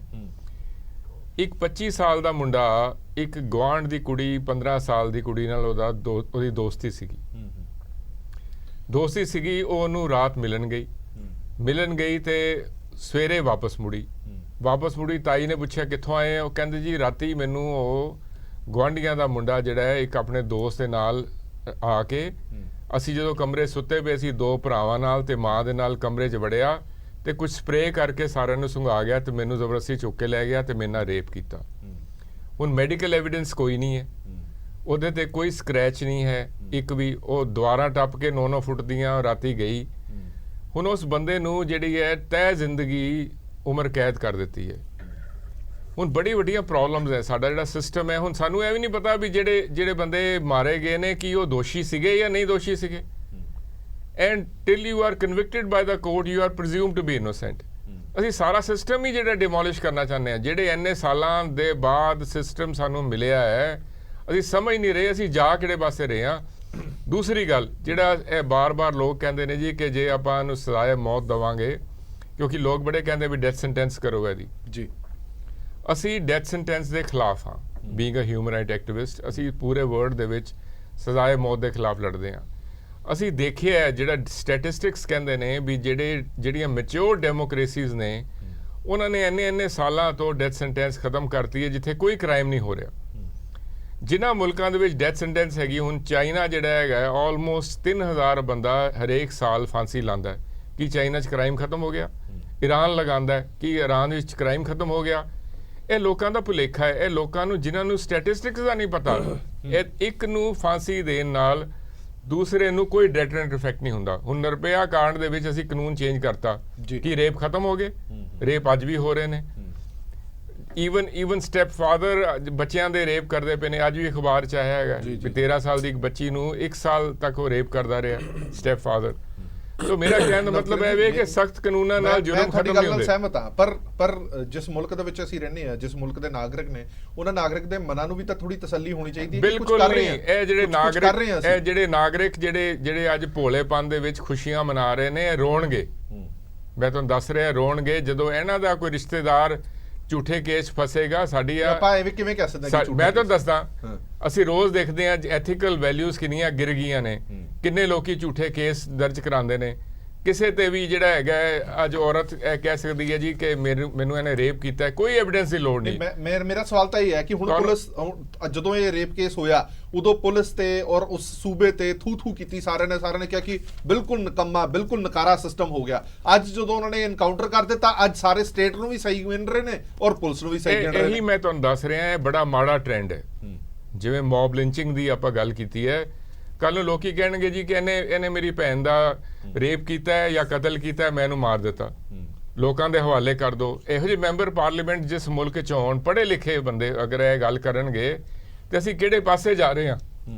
ਸੋ ਇਹ ਜਿਹੜਾ ਬੜਾ ਡੇਂਜਰਸ ਟ੍ਰੈਂਡ ਹੈ, ਠੀਕ, ਇਸ ਨੂੰ ਰੋਕਿਆ ਜਾਣਾ ਚਾਹੀਦਾ। ਜਿਹੜੀ ਅਸੀਂ ਖੁਸ਼ੀਆਂ ਮਨਾ ਰਹੇ ਹਾਂ, ਖੁਸ਼ੀਆਂ ਇੱਕ ਡੈਮੋਕ੍ਰੇਸੀ ਦਾ ਕਤਲ ਹੋਇਆ ਅੱਜ। ਠੀਕ ਹੈ ਤਾਰਨੀ ਸਾਹਿਬ, ਮੇਰਾ ਸਵਾਲ ਲਗਭਗ ਉਹੀ ਤੁਹਾਨੂੰ ਮੈਂ ਪੁੱਛਦਾ ਹਾਂ, ਨਵਕਿਰਨ ਜੀ ਤੋਂ ਵੀ ਜਿਹੜਾ ਸਵਾਲ ਪੁੱਛਿਆ ਕਿ ਜਿਹੜੀ ਲੋਕਾਂ ਦੀ ਪ੍ਰਤੀਕਿਰਿਆ ਹੈ ਜਾਂ ਜੋ ਵੀ ਹੈ, ਕੁਝ ਵੱਡਾ ਹਿੱਸਾ ਤਾਂ ਕਹਿ ਸਕਦੇ ਹਾਂ ਕਿ ਲੋਕ ਇਸ ਗੱਲ ਨਾਲ ਸਹਿਮਤ ਹੋ ਰਹੇ ਨੇ ਕਿ ਇਹਨਾਂ ਲੋਕਾਂ ਦਾ ਇਹੀ ਹਾਲ ਹੋਣਾ ਚਾਹੀਦਾ ਹੈ, ਜਿਵੇਂ ਇਹਨਾਂ ਨੇ ਤੜਪਾ ਕੇ ਉਹਨੂੰ ਮਾਰਿਆ, ਇਦਾਂ ਦਾ ਹੀ ਹਾਲ ਹੋਣਾ ਚਾਹੀਦਾ ਸੀਗਾ। ਪਰ ਵੱਡਾ ਸਵਾਲ ਨਾਲ ਇਹ ਵੀ ਖੜਾ ਹੁੰਦਾ ਕਿ ਲੋਕਾਂ ਦਾ ਵਿਸ਼ਵਾਸ ਸਾਡੇ ਸਿਸਟਮ ਤੋਂ, ਜੁਡੀਸ਼ੀਅਲ ਸਿਸਟਮ ਤੋਂ, ਪੁਲਿਸ ਸਿਸਟਮ ਤੋਂ ਉੱਠ ਗਿਆ, ਤਾਂ ਕਰਕੇ ਇਹ ਲੋਕ ਅਜਿਹਾ ਬੋਲ ਰਹੇ ਨੇ, ਜਾਂ ਲੋਕਾਂ ਦੇ ਮਨਾਂ ਦੇ ਵਿੱਚ ਦਰਦ ਹੈਗਾ ਕਿ ਜੇ ਤੁਸੀਂ ਇੱਕ ਮਾਸੂਮ ਦੇ ਨਾਲ ਅਜਿਹਾ ਵਹਿਸ਼ੀਆਨਾ ਹਰਕਤ ਕਰੋਗੇ ਤਾਂ ਉਹਦਾ ਨਤੀਜਾ ਇਹ ਹੋਣਾ ਚਾਹੀਦਾ। ਦੇਖੋ ਹਰਪ੍ਰੀਤ ਜੀ, ਕਈ ਤਾਂ ਜਵਾਬ ਤੁਸੀਂ ਵਿੱਚ ਆਪਣੇ ਆਪ ਹੀ ਦੇਤੇ। ਮੈਂ ਇਹ ਸਮਝਦਾ ਕਿ ਜਿਹੜਾ ਅੱਜ ਦੇਖੋ ਲੋਕਾਂ ਦੀਆਂ ਇਮੋਸ਼ਨਸ ਹੈਗੀਆਂ ਜਿਹੜੀਆਂ, ਉਹਨਾਂ ਦਾ ਵੀ ਸਤਿਕਾਰ ਹੈਗਾ, ਪਰ ਉਹਦਾ ਤਰੀਕਾ ਜਿਹੜਾ ਗਲਤ ਮੈਂ ਇਹ ਸਮਝਦਾ ਹੈਗਾ। ਦੇਖੋ ਦੋ ਤਰ੍ਹਾਂ ਦੇ ਫੈਸਲੇ ਹੁੰਦੇ ਆ, ਇੱਕ ਦਿਲ ਨਾਲ ਹੁੰਦੇ, ਇੱਕ ਦਿਮਾਗ ਨਾਲ ਹੁੰਦੇ ਆ। ਜਿਹੜੇ ਦਿਲ ਨਾਲ ਫੈਸਲੇ ਹੁੰਦੇ ਆ ਉਹ ਹਮੇਸ਼ਾ ਹੀ ਗਲਤ ਹੁੰਦੇ ਆ। ਅੱਜ ਲੋਕ ਜਿਹੜੇ ਗੱਲਾਂ ਕਰ ਰਹੇ ਆ ਉਹ ਸਾਰੇ ਦਿਲ ਨਾਲ ਗੱਲਾਂ ਕਰ ਰਹੇ ਆ, ਦਿਮਾਗ ਨਾਲ ਕੋਈ ਗੱਲ ਨਹੀਂ ਕਰ ਰਹੇ ਆ। ਦੇਖੋ ਨਾ, ਸਭ ਤੋਂ ਪਹਿਲੀ ਗੱਲ ਤਾਂ ਇਹ, ਜਿਸ ਤਰ੍ਹਾਂ ਦਾ ਸਮਾਂ ਔਰ ਸਥਾਨ ਬਣਾਇਆ ਗਿਆ, ਉਹ ਦੇਖੋ ਸਾਡੇ ਵਕੀਲ ਸਾਹਿਬ ਸਮਝਦੇ ਹੈਗੇ ਇਹ ਸਾਰੀ ਗੱਲ ਨੂੰ। ਅਸੀਂ ਸਾਡੀ ਨੌਲੇਜ ਹੁੰਦੀ ਹੈ ਪ੍ਰੈਕਟੀਕਲ ਨੌਲੇਜ, ਜਿਹੜੀ ਇਹ ਲੋਕ ਕਰਦੇ ਹੈਗੇ ਆ, ਇਹ ਅਖਬਾਰਾਂ ਦੇ ਵਿੱਚ ਆਉਂਦੀ ਆ ਜਾਂ ਲੋਕ ਪੜ੍ਹਦੇ ਆ ਜਾਂ ਸੁਣਦੇ ਆ, ਉਹ ਗੱਲ ਬਿਲਕੁਲ ਹੀ ਡਿਫਰੈਂਟ ਗੱਲ ਹੁੰਦੀ ਹੈ। ਪਹਿਲੀ ਗੱਲ ਤਾਂ ਇਹ ਹੈਗੀ ਆ ਕਿ ਜਦੋਂ ਕੇਸ ਹੁੰਦਾ ਹੈ ਨਾ ਕੋਈ, ਸਭ ਤੋਂ ਪਹਿਲਾਂ ਉਹਦੀ ਜਿਹੜੀ ਬੁਨਿਆਦ ਹੈਗੀ ਹੈ ਨਾ, ਪ੍ਰੋਸੀਕਿਊਸ਼ਨ ਸਿਸਟਮ ਦੇ ਸ਼ੁਰੂ ਹੁੰਦੀ ਹੈ ਜਿਹੜੀ, ਉਹ ਤੋਂ ਹੀ ਗਲਤ ਰੱਖ ਹੁੰਦੀ ਹੈ। ਦੇਖੋ ਇਹ ਜਿਹੜੀ ਹੈਗੀ ਹੈ, ਮੇਰਾ 35 ਸਾਲ ਦਾ ਤਜਰਬਾ ਹੋ ਗਿਆ ਇਸ ਵਕਾਲਤ ਦੇ ਵਿੱਚ। ਮੈਨੂੰ ਇਹ ਪਤਾ ਹੈਗਾ ਕਿ ਕਿਸ ਤਰ੍ਹਾਂ ਦੀ ਸਾਡੀ ਸਾਇੰਟੀਫਿਕ ਜਿਹੜੀ ਹੈਗੀ ਹੈ ਇਨਵੈਸਟੀਗੇਸ਼ਨ ਹੈਗੀ ਹੈ ਕੇਸਾਂ ਦੇ ਵਿੱਚ। ਅੱਜ ਤੱਕ ਮੈਂ ਨਹੀਂ ਕਦੇ ਇਹ ਇਸ ਤਰ੍ਹਾਂ ਦੀ ਸਾਇੰਟੀਫਿਕ ਇਨਵੈਸਟੀਗੇਸ਼ਨ ਵਾਲੀ ਚੀਜ਼ ਦੇਖੀ ਕਿ ਮਤਲਬ ਕੋਈ ਐਨ ਕਰਕਸ ਕੱਢ ਕੇ, ਜੇ ਇਹ ਮੁੰਡਾ ਦੋਸ਼ੀ ਹੈਗਾ ਸੀ ਤੇ ਇਹਦੇ ਖਿਲਾਫ ਜਿਹੜੀ ਹੈਗੀ ਆ ਸਜ਼ਾ ਜਿਹੜੀ ਹੈਗੀ ਕੋਰਟ ਨੂੰ ਦੇਣੀ ਚਾਹੀਦੀ ਸੀ। ਕੋਰਟ ਨੂੰ ਇਸ ਨੂੰ ਚਾਹੀਦਾ ਸੀ ਵੀ ਇਹਦੇ ਖਿਲਾਫ ਛੇਤੀ ਤੋਂ ਛੇਤੀ ਕਾਰਵਾਈ ਕਰਕੇ ਉਹਨੂੰ ਚਾਹੇ ਡੈਥ ਸੈਂਟੈਂਸ ਦੇ ਦਿੰਦੇ। ਇਹ ਅੱਜ ਦਾ ਜਿਹੜਾ ਸਾਰਾ ਕੁਝ, ਇਹ ਮੈਂ ਇਹ ਸਮਝਦਾ ਹੈਗਾ ਇਹ ਇੱਕ ਚਪੇੜ ਹੈ ਜੁਡੀਸ਼ੀਅਲ ਸਿਸਟਮ ਦੇ ਮੂੰਹ ਦੇ ਉੱਤੇ। ਕਿ ਪਿਛਲੇ ਟਾਈਮ ਦੇ ਵਿੱਚ ਜੋ ਜੁਡੀਸ਼ਰੀ ਨੇ ਫੈਸਲੇ ਕੀਤੇ, ਜਿਸ ਤਰ੍ਹਾਂ ਦੇ ਫੈਸਲੇ ਅਦਾਲਤਾਂ ਤੋਂ ਬਾਅਦ ਬਾਹਰ ਆਏ, ਉਹਨਾਂ ਦੇ ਨਾਲ ਜਿਹੜਾ ਹੈਗਾ ਉਹ ਜਿਹੜਾ ਉਸ ਦਾ ਰਿਜ਼ਲਟ ਅੱਜ ਜਿਹੜਾ ਹੈਗਾ ਉਹ ਲੋਕਾਂ ਨੇ ਦਿਖਾਤਾ, ਔਰ ਲੋਕ ਇਸੇ ਕਰਕੇ ਖੁਸ਼ ਹੋ ਰਹੇ ਆ। ਤੁਸੀਂ ਨਿਰਭਇਆ ਕੇਸ ਦੀ ਗੱਲ ਬਾਰ-ਬਾਰ ਕੀਤੀ ਹੈਗੀ ਜੀ। ਨਿਰਭਇਆ ਕੇਸ ਦੇ ਵਿੱਚ ਮੈਂ ਇਸੇ ਤੁਹਾਡੇ ਇਹਦੇ ਤੋਂ ਚੈਨਲ ਤੋਂ ਬੋਲ ਕੇ ਗਿਆ ਸੀ ਤੇ ਗਏ, ਉਹਦੇ ਵਿੱਚ ਇੰਨੇ ਸਾਰੇ, ਮੈਂ ਆਪ ਜਿਹੜੇ ਹੈਗੇ ਬਹੁਤ ਸਾਰੇ ਕੇਸਿਸ ਜਿਹੜੇ ਇਸ ਤਰ੍ਹਾਂ ਦੇ ਉਹ ਕਰੇ ਜਿਹਦੇ ਵਿੱਚ ਟੋਟਲੀ ਜਿਹੜਾ ਹੈਗਾ ਲਵ ਕਨਵਰਟਡ ਟੂ ਜਿਹੜਾ ਹੈਗਾ ਰੇਪ ਹੋ ਗਿਆ। ਉਹਦੇ ਵਿੱਚ ਉਹਨਾਂ ਦੇ ਫਟਾਫਟ ਜੁਡੀਸ਼ੀਅਲ ਅਫਸਰਾਂ ਨੇ ਫੈਸਲੇ ਕਰਤੇ, ਔਰ ਹੋੜ ਲੱਗ ਗਈ ਕਿ ਮੈਂ ਇੰਨੀ ਜਲਦੀ ਫੈਸਲਾ ਕਰਤਾ, ਮੈਂ ਇੰਨੀ ਜਲਦੀ ਫੈਸਲਾ ਕਰਤਾ। ਔਰ ਉੱਥੇ ਵੀ ਜਿਹੜੀ ਹੈਗੀ ਸੀ ਲਾ ਕਮਿਸ਼ਨਾਂ ਨੇ ਬੈਠ ਕੇ, ਜਿਹੜਾ ਜਿਨ੍ਹਾਂ ਨੇ ਕਦੇ ਰੇਪ ਕੇਸ ਕਦੇ ਪੜ੍ਹ ਕੇ ਨਹੀਂ ਦੇਖਿਆ ਹੋਣਾ, ਸੁਣ ਕੇ ਨਹੀਂ ਦੇਖਿਆ ਹੋਣਾ, ਇਸ ਦੇ ਕਰਕੇ ਜਿਹੜਾ ਹੈਗਾ ਇੰਨੇ ਗਲਤ ਜਿਹੜੇ ਹੈਗੇ ਉਹਦੇ ਵਿੱਚ ਫੈਸਲੇ ਹੋਏ। 354 ਇੱਕ ਸੈਕਸ਼ਨ ਹੁੰਦੀ ਹੈ IPC ਦੀ, ਜਿਹਦੇ ਮੁਤਾਬਕ ਛੇੜਛਾੜ ਦੀ ਗੱਲ ਹੈਗੀ ਆ, ਉਹਦੇ ਚ ABC ਬਣਾ ਕੇ ਇਸ ਤਰ੍ਹਾਂ ਦੀਆਂ ਗੱਲਾਂ ਬਣਾਤੀਆਂ ਜਿਹੜੀਆਂ ਬੜੀਆਂ ਹੀ ਮਤਲਬ ਜਿਹੜੀਆਂ ਹੈਗੀਆਂ ਸਾਡੇ ਜੁਡੀਸ਼ੀਅਲ ਸਿਸਟਮ ਤੇ ਜਿਹੜੀ ਹੈਗੀ ਆ ਬਹੁਤ ਵੱਡੀ ਜਿਹੜੀ ਹੈਗੀ ਸਾਡਾ ਓਵਰਆਲ ਕਨਵਿਕਸ਼ਨ ਸਿਸਟਮ ਜਾਂ ਰੇਟ ਅਸੀਂ ਦੇਖਦੇ ਹਾਂ ਤਾਂ ਇੱਕ ਸਵਾਲ ਤਾਂ ਜ਼ਰੂਰ ਚੁੱਕਿਆ ਜਾਂਦਾ। ਮੈਂ ਉਹੀ ਦੱਸਣ ਲੱਗਿਆ, ਤੁਸੀਂ ਇੱਕ ਕੁੜੀ ਜਿਹਦਾ ਕੋਈ ਬਲਾਤਕਾਰ ਹੋਇਆ, ਰੇਪ ਹੋ ਗਿਆ, ਉਹਦੇ ਨਾਲ ਤਰਾਸਦੀ ਹੋ ਗਈ, ਮਾਨਸਿਕ ਤੇ ਸਰੀਰਕ ਤਸ਼ੱਦਦ ਹੋ ਗਿਆ, ਪਰ ਲੰਬਾ ਸਮਾਂ ਅਦਾਲਤਾਂ ਦੇ ਵਿੱਚੋਂ ਚੱਕਰ ਹੀ ਕੱਟਦਾ ਰਹਿੰਦਾ ਪੂਰਾ ਟੱਬਰ, ਫਿਰ ਉਹ ਤਸ਼ੱਦਦ ਨਹੀਂ ਹੈ। ਮੈਂ ਹਰਪ੍ਰੀਤ ਜੀ ਉਸੇ ਕੇਸ ਤੇ ਆਉਣ ਲੱਗਿਆ। ਮੈਂ ਪਹਿਲਾਂ ਇੱਕ ਬੜਾ ਹਾਰਡ ਸ਼ਬਦ ਯੂਜ਼ ਕੀਤਾ ਹੈ ਕਿ ਜੁਡੀਸ਼ੀਅਲ ਸਿਸਟਮ ਦੇ ਮੂੰਹ ਦੇ ਉੱਤੇ ਜਿਹੜੀ ਹੈਗੀ ਚਪੇੜ ਮਾਰਨ ਦੀ ਤਰ੍ਹਾਂ ਇਹ ਹੋਇਆ ਹੈਗਾ। ਪਿਛਲੇ ਜਿਹੜੇ 1 ਜਨਵਰੀ ਤੋਂ ਲੈ ਕੇ 30 ਜੂਨ ਤੱਕ ਦੇ ਜਿਹੜੇ ਸੁਪਰੀਮ ਕੋਰਟ ਦੇ ਡਾਟੇ ਹੈਗੇ ਆ, ਉਹਨਾਂ ਦੇ ਮੁਤਾਬਕ 24,212 ਕੇਸਿਸ ਜਿਹੜੇ ਹੈਗੇ ਆ ਔਨ ਰਿਕਾਰਡ ਆਏ ਹੈਗੇ ਆ। ਬਾਕੀ ਜਿਹੜੇ ਡਾਟੇ ਹੈਗੇ ਆ ਉਹਨਾਂ ਦਾ ਹਾਲੇ ਕਿਸੇ ਨੂੰ ਪਤਾ ਨਹੀਂ ਹੈਗਾ। ਉਹਨਾਂ ਦੇ ਵਿੱਚੋਂ ਜਿਹੜੇ ਉਹ ਡਾਟੇ ਹੈਗੇ ਆ ਉਹਨਾਂ ਦੇ ਵਿੱਚ ਸਿਰਫ 12,231 ਕੇਸ ਚਲਾਨ ਹੋਏ ਆ। ਹੁਣ ਦੇਖੋ ਵੀ ਇਹ ਕਿੰਨੇ % ਹੋਏ ਆ। ਅੱਗੇ 11,981 ਕੇਸਾਂ ਦੇ ਵਿੱਚ ਹਾਲੇ ਤੱਕ ਇਨਵੈਸਟੀਗੇਸ਼ਨ ਚੱਲ ਰਹੀ ਹੈ, ਚਾਹੇ ਉਹ ਪੁਲਿਸ ਉਹਨਾਂ ਨੂੰ ਟਿਕਾਉਣ ਦੀ ਕੋਸ਼ਿਸ਼ ਕਰ ਰਹੀ ਹੈ, ਚਾਹੇ ਉਹਨਾਂ ਨੂੰ ਮਨਾਉਣ ਦੀ ਕੋਸ਼ਿਸ਼ ਕਰ ਰਹੀ ਹੈ, ਚਾਹੇ ਉਹਨਾਂ ਨੂੰ ਕਹਿੰਦੇ ਤੁਹਾਡੀ ਕੁੜੀ ਦੀ ਬੇਇੱਜ਼ਤੀ ਬੜੀ ਹੋਊਗੀ, ਕੁਝ ਹੋਵੇ। ਉਹ ਤੋਂ ਬਾਅਦ ਸਿਰਫ 6449 ਕੇਸਾਂ ਦੇ ਵਿੱਚ ਟ੍ਰਾਇਲ ਚੱਲਿਆ ਔਰ 4% ਜਿਹੜੀ ਹੈਗੀ ਆ ਉਹਦੇ ਵਿੱਚ ਕਨਵਿਕਸ਼ਨ ਰੇਟ ਹੈਗਾ। ਜਦੋਂ ਇਸ ਤਰ੍ਹਾਂ ਦਾ ਸਿਸਟਮ ਹੋਊਗਾ, ਦੇਖੋ ਮੈਂ ਹਰਪ੍ਰੀਤ ਜੀ ਮੈਨੂੰ ਕੋਈ ਕਿਸੇ ਦਾ ਡਰ ਨਹੀਂ ਹੈਗਾ, ਮੈਂ ਇਹਨਾਂ ਕੋਰਟਾਂ ਦੇ ਵਿੱਚ ਰਹਿੰਦਾ ਹੈਗਾ। ਜਿਹੜੀ ਟੋਟਲ ਰੇਪ ਕੇਸ ਹੈਗਾ ਨਾ, ਇਹ totally based on the medical evidence ਹੈਗਾ, ਸਾਇੰਟੀਫਿਕ ਸਾਰੀ ਸਟੱਡੀ ਹੈਗੀ ਆ। ਜਦੋਂ ਮੈਨੂੰ ਇਹ ਲੱਗਦਾ ਹੈਗਾ ਜਦੋਂ ਅਸੀਂ ਕੋਰਟਾਂ ਦੇ ਵਿੱਚ ਖੜਦੇ ਹੈਗੇ ਆ ਤਾਂ ਅੱਧੇ ਜਿਹੜੇ ਮੈਡੀਕਲ ਟਰਮਸ ਹੈਗੇ ਇਸ ਤਰ੍ਹਾਂ ਦੇ ਹੁੰਦੇ ਹੈਗੇ ਆ ਜਿਨ੍ਹਾਂ ਦੀ ਸਿਰਫ ਡਾਕਟਰ ਨੂੰ ਪਤਾ ਹੁੰਦਾ। ਬਹੁਤ ਸਾਰੀਆਂ ਇਸ ਤਰ੍ਹਾਂ ਦੀਆਂ ਪੇਚੀਦਗੀਆਂ ਹੈਗੀਆਂ। ਦੇਖੋ ਜਦੋਂ ਅਦਾਲਤਾਂ ਵੀ ਫੈਸਲੇ ਕਰਦੀਆਂ ਅੰਡਰ ਇਮੋਸ਼ਨਸ ਕਰਦੀਆਂ, ਜਦੋਂ ਇਸ ਤਰ੍ਹਾਂ ਦਾ ਕੋਈ ਜਿਵੇਂ ਨਿਰਭਇਆ ਵਾਲਾ ਕੇਸ ਹੋ ਗਿਆ, ਸਾਰੀਆਂ ਅਦਾਲਤਾਂ ਨੇ ਲੋਕ ਬੰਨਣੇ ਸ਼ੁਰੂ ਕਰਤੇ। ਮੈਂ ਤੁਹਾਨੂੰ ਇੱਕ ਬੜੀ ਇੰਟਰਸਟਿੰਗ ਗੱਲ ਦੱਸਦਾ, ਹੁਸ਼ਿਆਰਪੁਰ ਦੇ ਵਿੱਚ ਇੱਕ ਉਸ ਤੋਂ ਬਾਅਦ ਕੇਸ ਹੋਇਆ, ਉਹ ਜੱਜ ਸਾਹਿਬ ਨੇ ਬੜੀ ਆਪਣੀ ਜਿਹੜੀ ਹੈਗੀ ਆ ਉਹ ਦੱਸੀ, ਮੈਂ ਬੜਾ ਉਹ ਕਰਿਆ, ਮੈਂ ਬੜਾ ਕਾਬਲ ਹੈ ਕਿ 7 ਦਿਨ ਦੇ ਵਿੱਚ ਕੇਸ ਡਿਸਾਈਡ ਕਰਤਾ। ਨਵਕਿਰਨ ਜੀ ਬੈਠੇ ਆ, ਮੈਨੂੰ ਕੋਈ 7 ਦਿਨ ਦੇ ਵਿੱਚ ਕੇਸ ਦੀ ਜਿਹੜੀ ਹੈਗੀ ਆ ਡਿਫੈਂਸ ਤਿਆਰ ਕਰਕੇ ਦਿਖਾ ਦੇਵੇ, ਐਵੀਡੈਂਸ ਕਲੈਕਟ ਕਰਕੇ ਦਿਖਾ ਦੇਵੇ, ਜੱਜ ਸਾਹਿਬ ਨੇ ਉਹਦਾ ਕੇਸ ਦਾ ਫੈਸਲਾ ਕਰਤਾ 7 ਦਿਨ ਦੇ ਵਿੱਚ। ਸੋ ਇਸ ਤਰ੍ਹਾਂ ਦੀਆਂ ਗੱਲਾਂ ਨਹੀਂ ਹੋਣੀਆਂ ਚਾਹੀਦੀਆਂ। ਇਸ ਬਾਰੇ ਜੁਡੀਸ਼ੀਅਲ ਸਿਸਟਮ ਨੂੰ ਵੀ ਸੋਚਣਾ ਚਾਹੀਦਾ ਇਸ ਬਾਰੇ ਜਿਹੜਾ ਹੈਗਾ। ਔਰ ਦੂਜੀ ਗੱਲ, ਇਸ ਦੇ ਉੱਤੇ ਜਿਹੜਾ ਸਾਰੇ ਦਾ ਸਾਰਾ ਦੋਸ਼ ਹੈਗਾ, ਮੈਂ ਇਹ ਸਮਝਦਾ ਹੈਗਾ ਪੋਲੀਟੀਕਲ ਸਿਸਟਮ ਦਾ ਹੈਗਾ। ਪੋਲੀਟੀਕਲ ਸਿਸਟਮ ਦੇ ਵਿੱਚ ਹੁਣ ਅਸੀਂ ਅੱਜ ਤਾਂ ਗੱਲਾਂ ਕਰ ਰਹੇ ਹੈਗੇ, ਪਿਛਲੇ ਟਾਈਮਾਂ ਦੇ ਵਿੱਚ ਇਹ ਵੀ ਅੰਕੜੇ ਮੇਰੇ ਕੋਲ ਹੈਗੇ ਆ ਕਿ ਕਿੰਨੇ ਮੈਂਬਰ ਪਾਰਲੀਮੈਂਟ ਰੇਪ ਦੇ ਦੋਸ਼ੀ ਸੀ ਜਿਨ੍ਹਾਂ ਨੂੰ ਜਿਹੜੀਆਂ ਟਿਕਟਾਂ ਫੇਰ ਵੀ ਦਿੱਤੀਆਂ ਗਈਆਂ। ਕਿਹੜੀਆਂ ਗੱਲਾਂ ਅਸੀਂ ਕਰ ਰਹੇ ਹਾਂ। ਠੀਕ ਹੈ, ਇੱਕ ਛੋਟੀ ਜਿਹੀ ਬ੍ਰੇਕ ਲਈ ਰੁਕ ਰਹੇ ਹਾਂ, ਬ੍ਰੇਕ ਤੋਂ ਬਾਅਦ ਜਲਦ ਹਾਜ਼ਰ ਹੁੰਦੇ ਹਾਂ।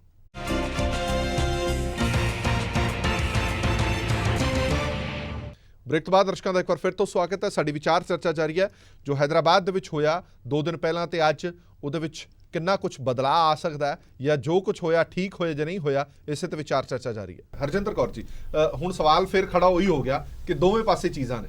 ਹੁਣ ਇੱਕ ਪਾਸੇ ਅਸੀਂ ਬੜੇ ਸਾਰੇ ਲੋਕ ਅਜਿਹੇ ਨੇ ਜਿਹੜੀ ਹਾਮੀ ਵੀ ਭਰ ਰਹੇ ਨੇ, ਦੂਜੇ ਪਾਸੇ ਉਹ ਲੋਕ ਕਹਿ ਰਹੇ ਨੇ ਕਿ ਇਹ ਮਨੁੱਖੀ ਅਧਿਕਾਰਾਂ ਦੀ ਉਲੰਘਣਾ ਹੈ, ਸਿੱਧੀ ਮਨੁੱਖੀ ਅਧਿਕਾਰਾਂ ਤੇ ਡਾਕਾ ਮਾਰਿਆ ਗਿਆ। ਪਰ ਅਸੀਂ ਜਦੋਂ ਮਨੁੱਖੀ ਅਧਿਕਾਰਾਂ ਦੀ ਗੱਲ ਕਰਦੇ ਹਾਂ ਤੇ ਉਸ ਕੁੜੀ ਦੇ ਮਨੁੱਖੀ ਅਧਿਕਾਰ ਕਿੱਥੇ ਗਏ ਜਿਹਦਾ ਰੇਪ ਕੀਤਾ ਗਿਆ, ਜਿਸ ਨੂੰ ਜ਼ਿੰਦਾ ਸਾੜ ਦਿੱਤਾ ਗਿਆ?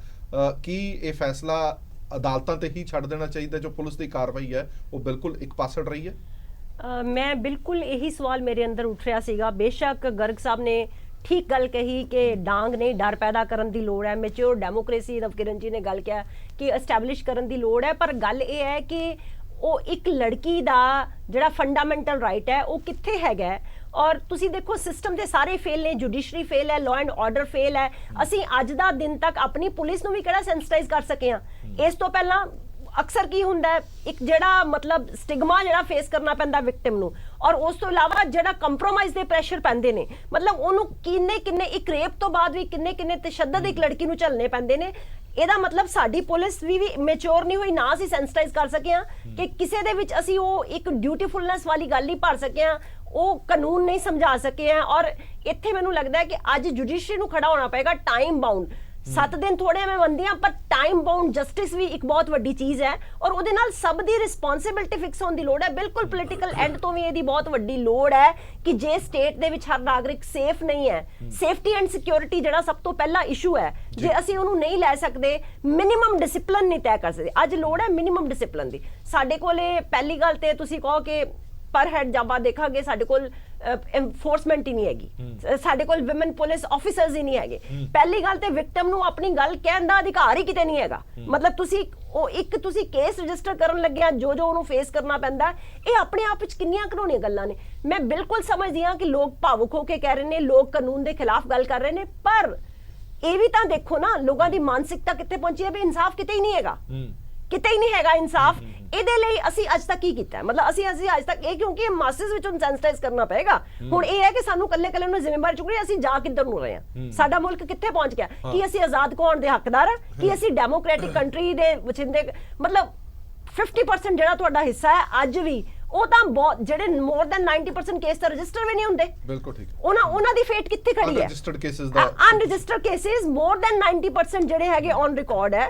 ਐਂਡ ਵਰਡ ਓਵਰ ਤੁਸੀਂ ਆਪਾਂ ਵੇਖਦੇ ਹਾਂ 2.5 ਲੱਖ ਤੋਂ ਜ਼ਿਆਦਾ ਰੇਪ ਜਿਹੜਾ ਹੈ ਹਰ ਸਾਲ ਹੋ ਰਿਹਾ। ਕਮਾਲ ਹੈ। ਬਿਲਕੁਲ ਠੀਕ ਹੈ। ਇਹ ਜਨਮ ਦੇਣ ਵਾਲੀ ਤੇ ਇੰਨਾ ਵੱਡਾ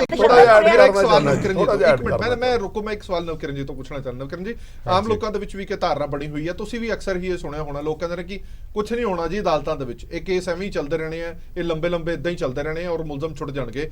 ਕੀ ਤੁਸੀਂ ਅੱਜ ਕਸੂਰਵਾਰ ਪੁਲਿਸ ਔਰ ਸਟੇਟ ਨੂੰ ਜ਼ਰੂਰ ਕਹਿ ਰਹੇ ਹੋ ਕਿ ਇਹ ਮਜਬੂਰੀ ਇਹ ਪੈਦਾ ਜੁਡੀਸ਼ਰੀ ਨੇ ਨਹੀਂ ਕੀਤੀ? ਦੇਖੋ, ਮੈਂ ਤੁਹਾਨੂੰ ਇੱਕ ਗੱਲ ਬੜੀ ਸਾਫ਼ ਦੱਸਾਂ ਕਿ ਜੁਡੀਸ਼ਰੀ ਦੇ ਕੋਲ ਨੰਬਰ ਆਫ ਜੱਜਸ ਘੱਟ ਨੇ। ਜਿਹੜੇ ਪੋਲੀਟੀਸ਼ੀਅਨ ਹੈ, ਜਿਹੜੇ ਉਹ ਨਹੀਂ ਚਾਹੁੰਦੇ ਕਿ ਇੱਕ ਇਫੈਕਟਿਵ ਜੁਡੀਸ਼ੀਅਲ ਸਿਸਟਮ ਬਣੇ। ਜੱਜਾਂ ਦੇ ਨਾਮ ਰਿਕਮੈਂਡ ਹੁੰਦੇ ਨੇ ਹਾਈ ਕੋਰਟ ਜੱਜਸ ਦੇ, 6-6 ਮਹੀਨੇ ਜਿਹੜੇ ਨੇ ਉੱਥੇ ਪਏ ਰਹਿੰਦੇ ਨੇ, ਸਾਲ ਪਏ ਰਹਿੰਦੇ ਨੇ। ਹੁਣ ਲਾਅ ਮਿਨਿਸਟਰ ਦੀ ਸਟੇਟਮੈਂਟ ਆਈ ਹੈ ਕਿ ਅਸੀਂ ਪੋਸਟ ਆਫਿਸ ਨਾ ਸਮਝਿਆ ਜਾਵੇ ਸਾਨੂੰ, ਵੀ ਅਸੀਂ ਦੇਖਾਂਗੇ ਕਿਹਨੂੰ ਜੱਜ ਬਣਾਉਣਾ ਹੈ ਕਿਹਨੂੰ ਨਹੀਂ ਜੱਜ ਬਣਾਉਣਾ। ਇੱਕ ਸਿਸਟਮ ਬਣਿਆ ਹੋਇਆ ਹੈ, ਕੋਲੀਜੀਅਮ ਨਾਮ ਰਿਕਮੈਂਡ ਕਰਦਾ ਹੈ। ਇਸ ਤਰ੍ਹਾਂ ਹੀ ਪਰ ਜਿਹੜੀ ਪੋਪੂਲੇਸ਼ਨ ਜਿਹੜੀ ਹੈਗੀ ਹੈ, ਨੰਬਰ ਆਫ ਜੱਜਸ ਇਨਕਰੀਜ਼ ਡਿਕਰੀਜ਼ ਹੁੰਦੇ ਰਹਿੰਦੇ ਨੇ। ਪਰ ਪ੍ਰੋਬਲਮ ਤਾਂ ਹੈਗੀ ਹੈ ਵੀ ਹਿੰਦੁਸਤਾਨ ਦੇ ਵਿੱਚ ਇੱਕ ਚੰਗਾ ਇਫੈਕਟਿਵ ਜੁਡੀਸ਼ੀਅਲ ਸਿਸਟਮ ਬਣਾਉਣ ਦੀ ਕੋਸ਼ਿਸ਼ ਪੋਲੀਟੀਸ਼ੀਅਨ ਨੇ ਕੀਤੀ ਨਹੀਂ, ਕਿਉਂਕਿ ਇੰਨੇ ਜ਼ਿਆਦਾ ਕੇਸ ਪੋਲੀਟੀਸ਼ੀਅਨ ਦੇ ਉੱਤੇ ਚੱਲ ਰਹੇ ਨੇ ਕਿ ਉਹਨਾਂ ਨੂੰ ਲੱਗਦਾ ਜੇ ਅਸੀਂ ਜੁਡੀਸ਼ਰੀ ਨੂੰ ਇਫੈਕਟਿਵ ਕਰ ਦਾਂਗੇ ਤਾਂ ਜਿਹੜੀਆਂ ਅਸੀਂ ਗਲਤੀਆਂ ਕਰਦੇ ਹਾਂ, ਗਲਤ ਕਾਨੂੰਨ ਪਾਸ ਕਰਦੇ ਹਾਂ, ਗਲਤ ਇੰਪਲੀਮੈਂਟ ਕਰਦੇ ਹਾਂ, ਸਾਨੂੰ ਰੋਕਣਗੇ ਤੇ ਮੁੜ ਕੇ ਸਾਨੂੰ ਹੀ ਇਹਦੇ ਲਈ ਭੁਗਤਣਾ ਪਏਗਾ। ਇਸ ਕਰਕੇ ਇਫੈਕਟਿਵ ਜੁਡੀਸ਼ਰੀ ਉਹ ਦੇ ਨਹੀਂ ਸਕੇ। ਸੈਕੰਡਲੀ, ਨਹੀਂ ਮੌਜੂਦਾ ਸਿਸਟਮ ਚ ਜਿਹੜਾ ਹਾਲ ਫਿਲਹਾਲ ਸਾਡੇ ਹੱਥ ਦੇ ਵਿੱਚ ਸਿਸਟਮ ਹੈ, ਉਹਦੇ ਵਿੱਚ ਇਸ ਲਈ ਤੁਸੀਂ ਕਸੂਰਵਾਰ ਪੁਲਿਸ ਸਟੇਟ ਨੂੰ ਮੰਨਦੇ ਹੋ ਜਾਂ ਜੁਡੀਸ਼ਰੀ ਨੂੰ ਮੰਨਦੇ ਹੋ? ਦੂਸਰੀ ਗੱਲ ਮੈਂ ਤੁਹਾਨੂੰ ਦੱਸਣਾ ਚਾਹਾਂਗਾ, ਲੋਕਾਂ ਨੂੰ ਪਤਾ ਹੋਣਾ ਚਾਹੀਦਾ ਹੈ, ਨਿਰਭਇਆ ਕਾਂਡ ਤੋਂ ਬਾਅਦ ਇੱਕ ਬੜੀ ਲੰਬੀਆਂ ਗਾਈਡਲਾਈਨਸ ਇਸ਼ੂ ਕੀਤੀਆਂ ਗਈਆਂ ਰੇਪ ਕੇਸਿਸ ਨੂੰ ਵਿਦਿਨ 6 ਮੰਥ ਡਿਸਾਈਡ ਕਰਨ ਦੀ, ਜਿਹੜਾ ਇਫੈਕਟਿਵ ਹੀਅਰਿੰਗ ਦੇਣ ਦੀ, ਉਹ ਟਾਈਮ ਬਾਉਂਡ ਕੀਤਾ ਗਿਆ। ਸੁਪਰੀਮ ਕੋਰਟ ਦੀ ਗਾਈਡਲਾਈਨਸ ਹੈ, ਉਹਦੇ ਵਿੱਚ ਹੀ ਕੇਸ ਨੂੰ ਡਿਸਾਈਡ ਕੀਤਾ ਜਾਂਦਾ ਹੈ। ਇਸ ਤਰ੍ਹਾਂ ਹੀ ਜਿਹੜੀ ਉਹਦੀ ਅਪੀਲ ਵੀ ਹੈਗੀ ਹੈ, ਪੋਸਕੋ ਐਕਟ ਦੇ ਥੱਲੇ ਵੀ 6 ਮਹੀਨੇ ਵਿੱਚ ਹਾਈ ਕੋਰਟ ਡਿਸਾਈਡ ਹੋਏਗੀ। ਬੜਾ ਕੁਝ ਜਿਹੜੀ ਹੈ ਜੁਡੀਸ਼ਰੀ ਕਰਦੀ ਹੈ। ਇਹ ਮੈਂ ਯਾਦ ਕਰਾਉਣਾ ਚਾਹਾਂਗਾ ਇੱਥੇ ਦੇ ਬਸ਼ਿੰਦਿਆਂ ਨੂੰ, ਹਿੰਦੁਸਤਾਨ ਦੇ ਬਸ਼ਿੰਦਿਆਂ ਨੂੰ, ਕਿ ਜੇ ਕੋਈ ਸਿਸਟਮ ਇੱਥੇ ਆਪਰੇਟ ਕਰ ਰਿਹਾ ਹੈ ਤੇ ਉਹ ਜੁਡੀਸ਼ਰੀ ਹੈਗੀ, ਜਿਹਦੇ ਕਰਕੇ ਮੁਲਕ ਖੜਾ ਹੈ। ਜੇ ਪੋਲੀਟੀਸ਼ੀਅਨਸ ਦੇ ਹੱਸ-ਵਸ ਕਰ ਦਿਓਗੇ ਤੇ ਇਹਦੇ ਵਿੱਚ ਤੁਹਾਡੇ ਪੱਲੇ ਕੁਝ ਵੀ ਨਹੀਂ ਪੈਣਾ, ਅਲਟੀਮੇਟ ਵਿਕਟਮ ਤੁਸੀਂ ਹੀ ਬਣੋਗੇ। ਸੋ ਇਹ ਜ਼ਰੂਰ ਹੈ ਕਿ ਇਹ ਇੱਕ ਅਲਾਰਮਿੰਗ ਕੇਸ ਸੀਗਾ, ਇਹਨੂੰ ਇਫੈਕਟਿਵ ਤਰੀਕੇ ਨਾਲ ਸਪੀਡੀ ਜਸਟਿਸ ਦੇਣਾ ਚਾਹੀਦਾ ਸੀਗਾ। ਇਹਦੇ CCTV ਫੁਟੇਜ ਵੀ ਸੀਗੀ, ਅਫੈਂਸਿਵ ਬੜਾ ਘਿਨਾਉਣਾ ਸੀ, ਪਰ ਜਿਸ ਤਰੀਕੇ ਨਾਲ ਇਹਨਾਂ ਨੇ ਪੇਸ਼ ਕੀਤਾ ਗਿਆ, ਇਹ ਪੁਲਿਸ ਵਾਲੇ, ਮੈਂ ਤੁਹਾਨੂੰ ਮੈਂ ਪੱਕਾ ਯਕੀਨ ਕਰਦਾ ਕਿ ਇਹ ਪੁਲਿਸ ਵਾਲੇ ਇਨ ਦ ਡੌਕ ਹੋਣਗੇ। ਸੁਪਰੀਮ ਕੋਰਟ ਸੂਓ ਮੋਟੋ ਐਕਸ਼ਨ ਲਵੇਗਾ, ਕਿਉਂਕਿ ਇਹ ਇਨਕਾਊਂਟਰ ਆਪਾਂ ਕਿਸੇ ਤਰੀਕੇ ਨਾਲ ਵੀ ਨਹੀਂ ਕਹਿ ਸਕਦੇ। ਜਿਹੜੇ ਬੰਦੇ ਪੁਲਿਸ ਕਸਟਡੀ 'ਚ ਨੇ ਉਹਨਾਂ ਕੋਲ ਤਾਂ ਡਾਂਗ ਵੀ ਨਹੀਂ ਸੀਗੀ। ਜਿਹੜੇ ਇਨਕਾਊਂਟਰ ਅਸਲ 'ਚ ਹੁੰਦੇ ਸੀਗੇ ਉਹਦੇ 'ਚ ਸ਼ੋਅ ਕਰਦੇ ਸੀਗੇ ਵੀ ਹਥਿਆਰਬੰਦ ਬੰਦੇ ਆਏ ਜੀ, ਛੁਡਾਉਣ ਦੀ ਕੋਸ਼ਿਸ਼ ਕੀਤੀ, ਖਾੜਕੂ ਨੂੰ ਦੋਨੋਂ ਪਾਸੇ ਫਾਇਰਿੰਗ ਹੋਈ ਤੇ ਬੰਦੇ ਮਰ ਗਏ। ਇੱਥੇ ਤਾਂ ਤੁਸੀਂ ਰਾਈਟ ਟੂ ਪ੍ਰਾਈਵੇਟ ਡਿਫੈਂਸ ਵੀ ਐਕਸੀਡ ਕਰ ਗਏ। ਉਹ ਬੰਦੇ ਭੱਜ ਰਹੇ ਨੇ, ਤੁਸੀਂ ਗੋਲੀ ਉਹਨਾਂ ਦੇ ਪੈਰਾਂ 'ਚ ਮਾਰੋਗੇ ਕਿ ਸਿੱਧੀਆਂ ਮਾਰੋਗੇ? ਸੋ ਬੇਸ਼ਰਮੀ ਦੀ ਹੱਦ ਹੈ। ਇਹ ਚਾਰੋਂ ਬੰਦੇ ਜਿਹੜੇ ਨੇ ਚਿੱਟੇ ਦਿਹਾੜੇ ਜਿਹੜਾ ਮਰਡਰ ਕੀਤਾ ਗਿਆ, ਉਹਨਾਂ ਪੁਲਿਸ ਵਾਲਿਆਂ ਨੂੰ ਸਜ਼ਾ ਮਿਲਣੀ ਚਾਹੀਦੀ ਹੈ। ਜੁਡੀਸ਼ਰੀ ਨੂੰ ਚਾਹੀਦਾ ਹੈ ਕਿ ਆਪਣੇ ਅੰਦਰ ਝਾਤੀ ਮਾਰਨ, ਜਿਹੜਾ ਇਫੈਕਟਿਵ ਸਿਸਟਮ ਦੇਣਾ ਚਾਹੀਦਾ ਲੋਕਾਂ ਦਾ, ਤਾਂ ਕਿ ਵਿਸ਼ਵਾਸ ਬਣਿਆ ਰਹੇ, ਕਿਉਂਕਿ ਜੁਡੀਸ਼ਰੀ ਇੱਕ ਐਸੀ ਚੀਜ਼ ਹੈ, ਐਸਾ ਇੱਕ ਅੰਗ ਹੈ ਜਿੱਤੇ ਲੋਕਾਂ ਦਾ ਵਿਸ਼ਵਾਸ ਹੈ ਤੇ ਜਿਹੜਾ ਇਸ ਮੁਲਕ ਨੂੰ ਬਚਾ ਸਕਦੀ ਹੈ। ਠੀਕ ਹੈ ਗਰਗ ਸਾਹਿਬ, ਗੱਲ ਇਹ ਹੁੰਦੀ ਹੈ ਕਿ ਜਦੋਂ ਅਜਿਹਾ ਕੋਈ ਕਾਨੂੰਨਾ ਕਾਂਡ ਹੁੰਦਾ ਹੈ ਤਾਂ ਉਹਦਾ ਸਭ ਤੋਂ ਵੱਧ ਠੀਕਰਾ ਜਾਂ ਸਭ ਤੋਂ ਤੇਜ਼ ਠੀਕਰਾ ਭੰਨਿਆ ਜਾਂਦਾ ਉੱਥੋਂ ਦੇ ਸਿਸਟਮ ਦੇ ਉੱਤੇ, ਉੱਥੋਂ ਦੀ ਸਰਕਾਰ ਦੇ ਉੱਤੇ, ਉੱਥੋਂ ਦੇ ਪੁਲਿਸ ਤੰਤਰ ਦੇ ਉੱਤੇ, ਔਰ ਠੀਕਰਾ ਉਹਨਾਂ ਦੇ ਸਿਰ ਭੰਨਿਆ ਵੀ ਗਿਆ। ਤੁਹਾਨੂੰ ਕੀ ਲੱਗਦਾ ਹੈ ਕਿ ਜੋ ਉਹਨਾਂ ਦੀ ਸਮਝ ਦੇ ਵਿੱਚ ਆਇਆ, ਉਹਨਾਂ ਨੇ ਰਿਐਕਟ ਜਿਹੜਾ ਕੀਤਾ ਉਹ ਸਿਰਫ ਪ੍ਰੈਸ਼ਰ ਦੇ ਥੱਲੇ ਆ ਕੇ ਕੀਤਾ ਗਿਆ ਸੀਗਾ, ਜਾਂ ਤੁਹਾਨੂੰ ਇਹਦਾ ਕੋਈ ਹੋਰ ਕਾਰਨ ਵੀ ਨਜ਼ਰ ਨਾ ਸਾਹਮਣੇ ਦੇਖਦੇ? ਜੋ ਜया बच्चन ने ਉੱਥੇ ਬਿਆਨ ਦਿੱਤਾ ਉਹਦਾ ਮਤਲਬ ਇਹ ਹੈ, ਜੇ ਰਾਜ ਸਭਾ 'ਚ ਬਿਆਨ ਦਿੱਤਾ ਜਾਂਦਾ ਹੈ ਤੇ ਕੋਈ ਉੱਥੇ ਰਿਐਕਟ ਨਹੀਂ ਕਰਦਾ ਵੀ ਨਹੀਂ ਯਾਰ ਇਹੀ ਜੀ ਗੱਲ ਗਲਤ ਹੈ, ਅਪੋਜ਼ ਕਰਨਾ ਚਾਹੀਦਾ ਸੀ। ਇਹਦਾ ਮੈਂ ਉਹਨਾਂ ਨੂੰ ਇੰਡੀਕੇਸ਼ਨ ਹੈ, ਮੈਨੂੰ ਫੜ ਕੇ ਮਾਰ ਦਿਓ। ਸਿੱਧੀ ਗੱਲ ਇਹ ਹੈ, ਮੈਂ ਇਹ ਕਹਾਂਗਾ ਵੀ ਇਹ ਰਾਜ ਸਭਾ ਵੀ ਡੌਕ ਦੇ ਵਿੱਚ ਹੈ, we do regard to it. ਜੇ ਇਹੋ ਜੀ ਸਟੇਟਮੈਂਟ ਦਿੱਤੀ ਜਾਂਦੀ ਉਹਨੂੰ ਫੜ ਕੇ ਗੋਲੀ ਮਾਰ ਦਿਓ, ਉਹਨਾਂ ਦੀ ਇੰਦਰੀ ਕੱਟ ਦਿਓ, ਇਹ ਐਮਪੀਆਂ ਦਾ ਕੰਮ ਨਹੀਂ ਹੈ। ਇਹ ਲੋਕ ਤਾਂ ਕੁਝ ਵੀ ਕਹਿ ਸਕਦੇ ਨੇ, ਲੋਕਾਂ ਦਾ ਅਧਿਕਾਰ ਹੈ ਕਹਿਣ ਦਾ। ਇਨਸਾਈਟਮੈਂਟ ਵਾਸਤੇ ਜया बच्चन ਦੇ ਖਿਲਾਫ ਪਰਚਾ ਦਰਜ ਹੋਣਾ ਚਾਹੀਦਾ। ਮੇਰੀ ਜਿਹੜੀ ਸਮਝ ਇਹ ਹੈ ਵੀ ਜੇ ਹਿੰਦੁਸਤਾਨ ਦੇ ਵਿੱਚ ਅਸੀਂ ਜਿਹੋ ਜਿਹਾ ਵੀ ਮਾੜਾ ਜੁਡੀਸ਼ੀਅਲ ਸਿਸਟਮ ਹੈ, ਮੇਰਾ ਜੁਡੀਸ਼ੀਅਲ ਸਿਸਟਮ ਨਾਲ ਵੀ ਬੜਾ ਤਜਰਬਾ, ਬੜਾ ਹੀ ਮਾੜਾ ਹੈ, ਪਰ ਜੇ ਇਹ ਵੀ ਅਸੀਂ ਤੋੜਤਾ, ਇਹਦੇ ਨਾਲ ਗੁੰਡੇ ਬਦਮਾਸ਼ਾਂ ਨੂੰ ਖੁੱਲ੍ਹ ਮਿਲੇਗੀ, ਇਹਦੇ ਨਾਲ ਜਿਹੜਾ ਲਾਅ ਅਬਾਈਡਿੰਗ ਸਿਟੀਜ਼ਨ ਆ ਉਹਦਾ ਨੁਕਸਾਨ ਹੋਏਗਾ ਜੇ ਅਸੀਂ ਜੁਡੀਸ਼ੀਅਲ ਸਿਸਟਮ ਨੂੰ ਹੋਰ ਤੋੜਤਾ। ਇਹ ਪਹਿਲਾਂ ਹੀ ਤੋੜਿਆ ਪਿਆ। ਦੂਜੀ ਗੱਲ ਜਿਹੜੀ ਮੈਂ ਨਵਗਨ ਜੀ ਨਾਲ ਐਗਰੀ ਕਰਦਾ, ਮੈਂ ਕੋਰਟਾਂ ਜਾਂਦਾ ਕਿਉਂਕਿ ਸਾਡੇ ਜਿਵੇਂ ਧਾਰਨੀ ਸਾਹਿਬ ਨੇ ਕਿਹਾ, ਸਾਡਾ ਬਾਹਰ ਕੋਰਟਾਂ 'ਚ ਪੈਂਦਾ ਰਿਹਾ ਸਾਰੀ ਸਰਵਿਸ ਦੇ ਦੌਰਾਨ। ਇੱਕ ਜੱਜ ਕੋਲ 200 ਕੇਸ ਜੇ ਪੇਸ਼ੀਆਂ ਪਾਉਂਦਾ ਰਹੇ, ਜਿਹੜਾ ਐਡੀਸ਼ਨ ਸੈਸ਼ਨ ਜੱਜ ਹੈ ਜਾਂ CJM ਹੈ, ਐਡੀਸ਼ਨ ਸੈਸ਼ਨ ਦੀ ਬਹੁਤੇ ਕੇਸ ਲੱਗਦੇ ਨੇ, ਤੇ ਉਹ ਜੇ ਪੇਸ਼ੀਆਂ ਹੀ ਪਾਵੇ ਤਾਂ ਅੱਧਾ ਦਿਨ ਉਹਦਾ ਲੰਘ ਜਾਂਦਾ। ਇੰਨੇ ਜੇ ਕੇਸ ਉਹਨੇ ਕਰਨੇ ਨੇ ਤਾਂ ਇਨਸਾਫ ਤੋਂ ਵੈਸੇ ਵੀ ਨਹੀਂ ਕਰ ਸਕਦਾ। ਦੂਜੀ ਗੱਲ ਉਹਨਾਂ 'ਚ ਕਰਪਸ਼ਨ ਹੋਰ ਉੱਥੇ ਵੀ ਹੈਗੀ ਹੈ, ਉਹ 'ਚ ਆਪਾਂ ਨਹੀਂ। ਪਰ ਪੁਲਿਸ, ਮੈਂ ਇਹ ਕਹਿਣਾ ਵੀ ਅਸੀਂ ਇੱਕ ਸਿਸਟਮ ਬਣਾ ਲਿਆ, ਇੱਕ ਸਿਸਟਮ ਹੈ ਜਿਹੜਾ ਸਾਡਾ, ਅਸੀਂ ਕਿਉਂ ਕਹਿੰਦਾ ਮਰਿਆਦਾ, ਇੱਕ ਮਰਿਆਦਾ ਹੈ। ਉਹ ਮਰਿਆਦਾ ਤੋੜ ਕੇ ਪੁਲਿਸ ਵੀ ਤਾਂ ਸਟੇਟ ਦਾ ਅੰਗ ਹੈ, ਜੁਡੀਸ਼ੀਅਲ ਸਿਸਟਮ ਵੀ ਉਸੇ ਦਾ ਅੰਗ ਹੈ, ਬਿਊਰੋਕ੍ਰੇਸੀ ਵੀ ਉਸੇ ਦਾ ਅੰਗ ਹੈ।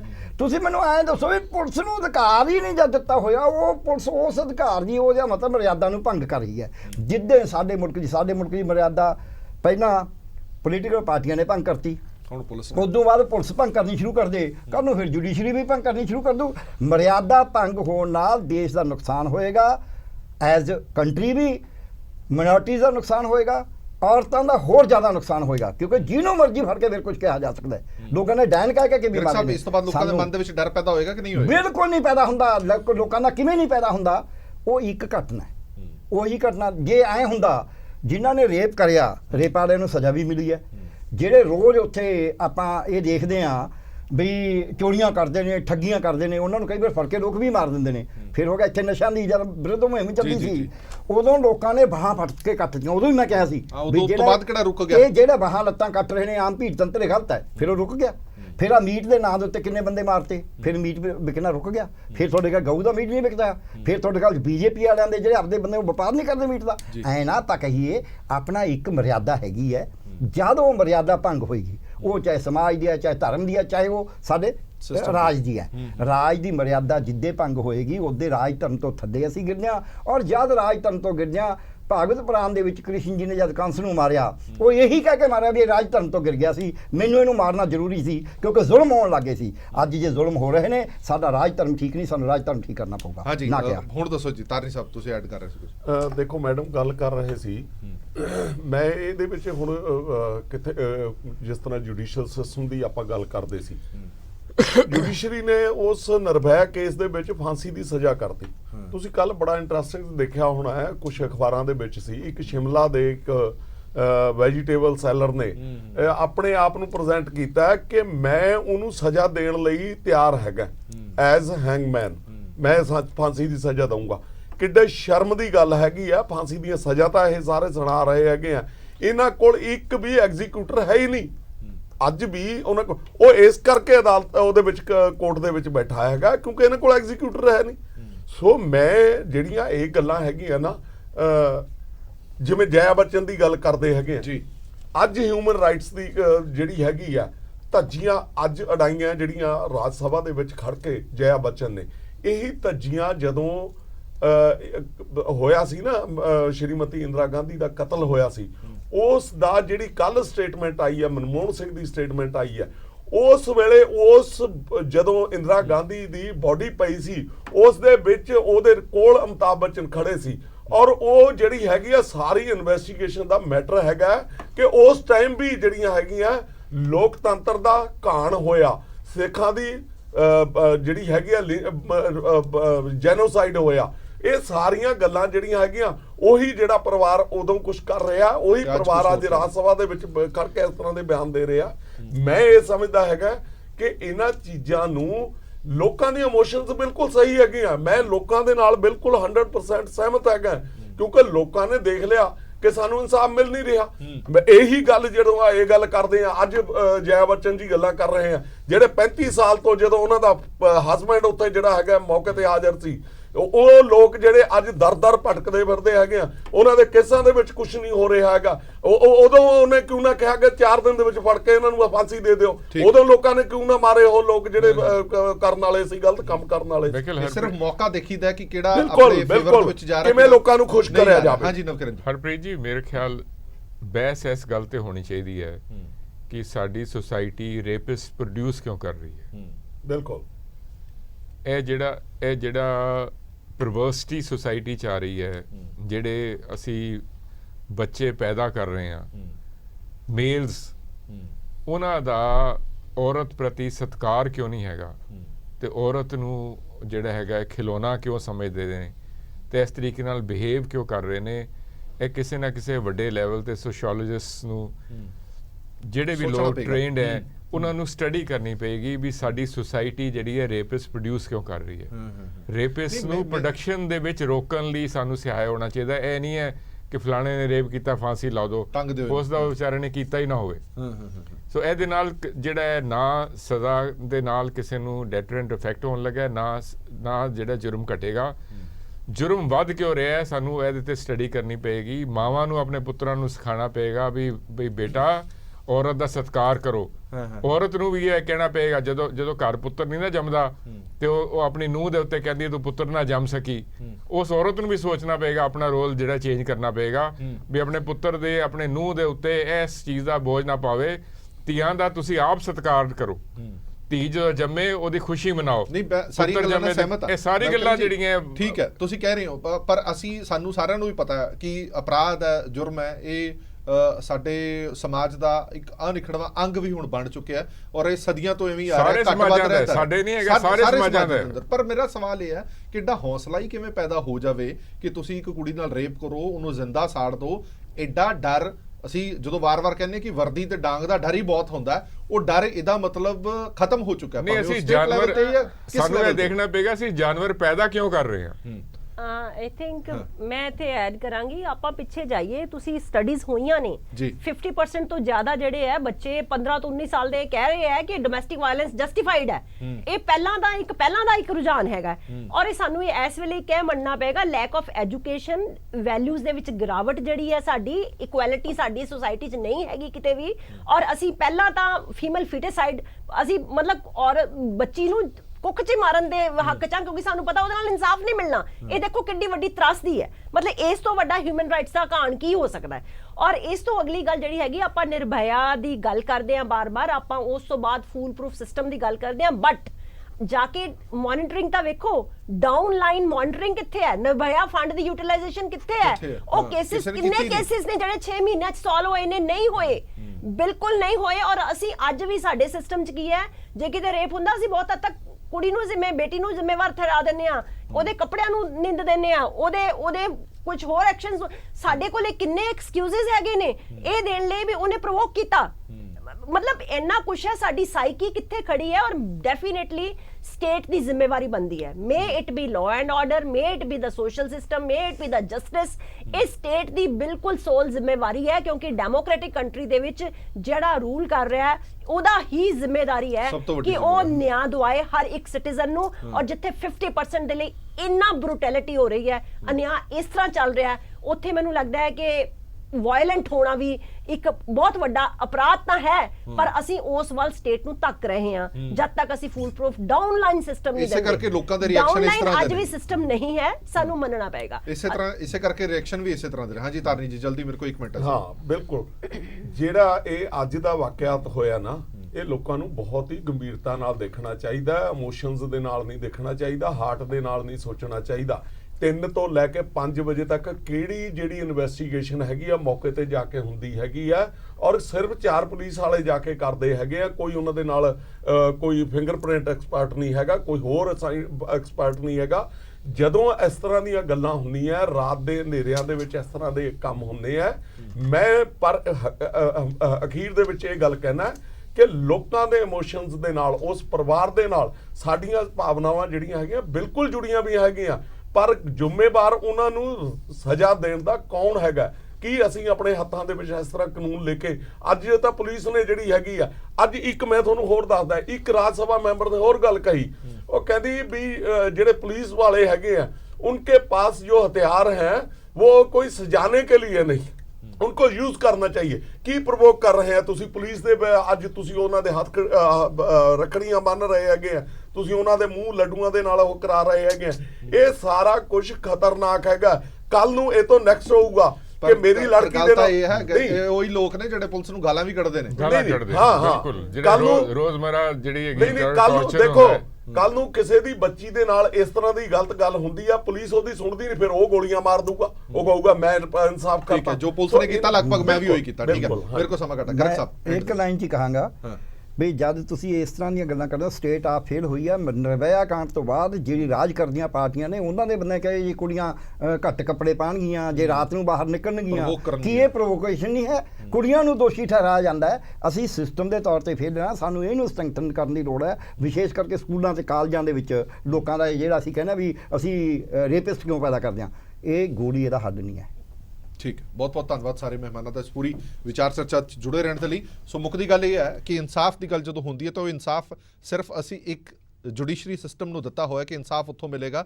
ਇਹ ਹੱਕ ਕਿਸੇ ਨੂੰ ਨਹੀਂ ਹੈ ਕਿ ਇਨਸਾਫ ਕੋਈ ਪੁਲਿਸ ਵਾਲਾ ਕਰੇ ਜਾਂ ਕੋਈ ਵਿਕਟਮ ਖੁਦ ਕਰੇ ਜਾਂ ਵਿਕਟਮ ਦਾ ਕੋਈ ਪਰਿਵਾਰ ਵਾਲਾ ਖੁਦ ਕਰੇ। ਜੇ ਕਿਸੇ ਨਾਲ ਅਨਿਆਂ ਹੋਇਆ ਤਾਂ ਉਹਦੇ ਲਈ ਜੁਡੀਸ਼ੀਅਲ ਸਿਸਟਮ ਹੈ, ਪਰ ਵੱਡਾ ਸਵਾਲ ਇਹ ਖੜਾ ਹੁੰਦਾ ਕਿ ਜੁਡੀਸ਼ੀਅਲ ਸਿਸਟਮ ਤੋਂ ਜੇ ਵਿਸ਼ਵਾਸ ਡਗਮਗਾਇਆ ਤਾਂ ਉਹਦੇ ਲਈ ਜ਼ਿੰਮੇਵਾਰ ਕੌਣ ਹੈ? ਇਹ ਇੱਕ ਵੱਡਾ ਸਵਾਲ ਜ਼ਰੂਰ ਹੈ। ਦੇਸ਼ ਦੁਨੀਆ ਦੇ ਬਾਕੀ ਖਬਰਾਂ ਲਈ ਬਣੇ ਰਹੋ PTC ਨਿਊਜ਼ ਦੇ ਨਾਲ। ਧੰਨਵਾਦ।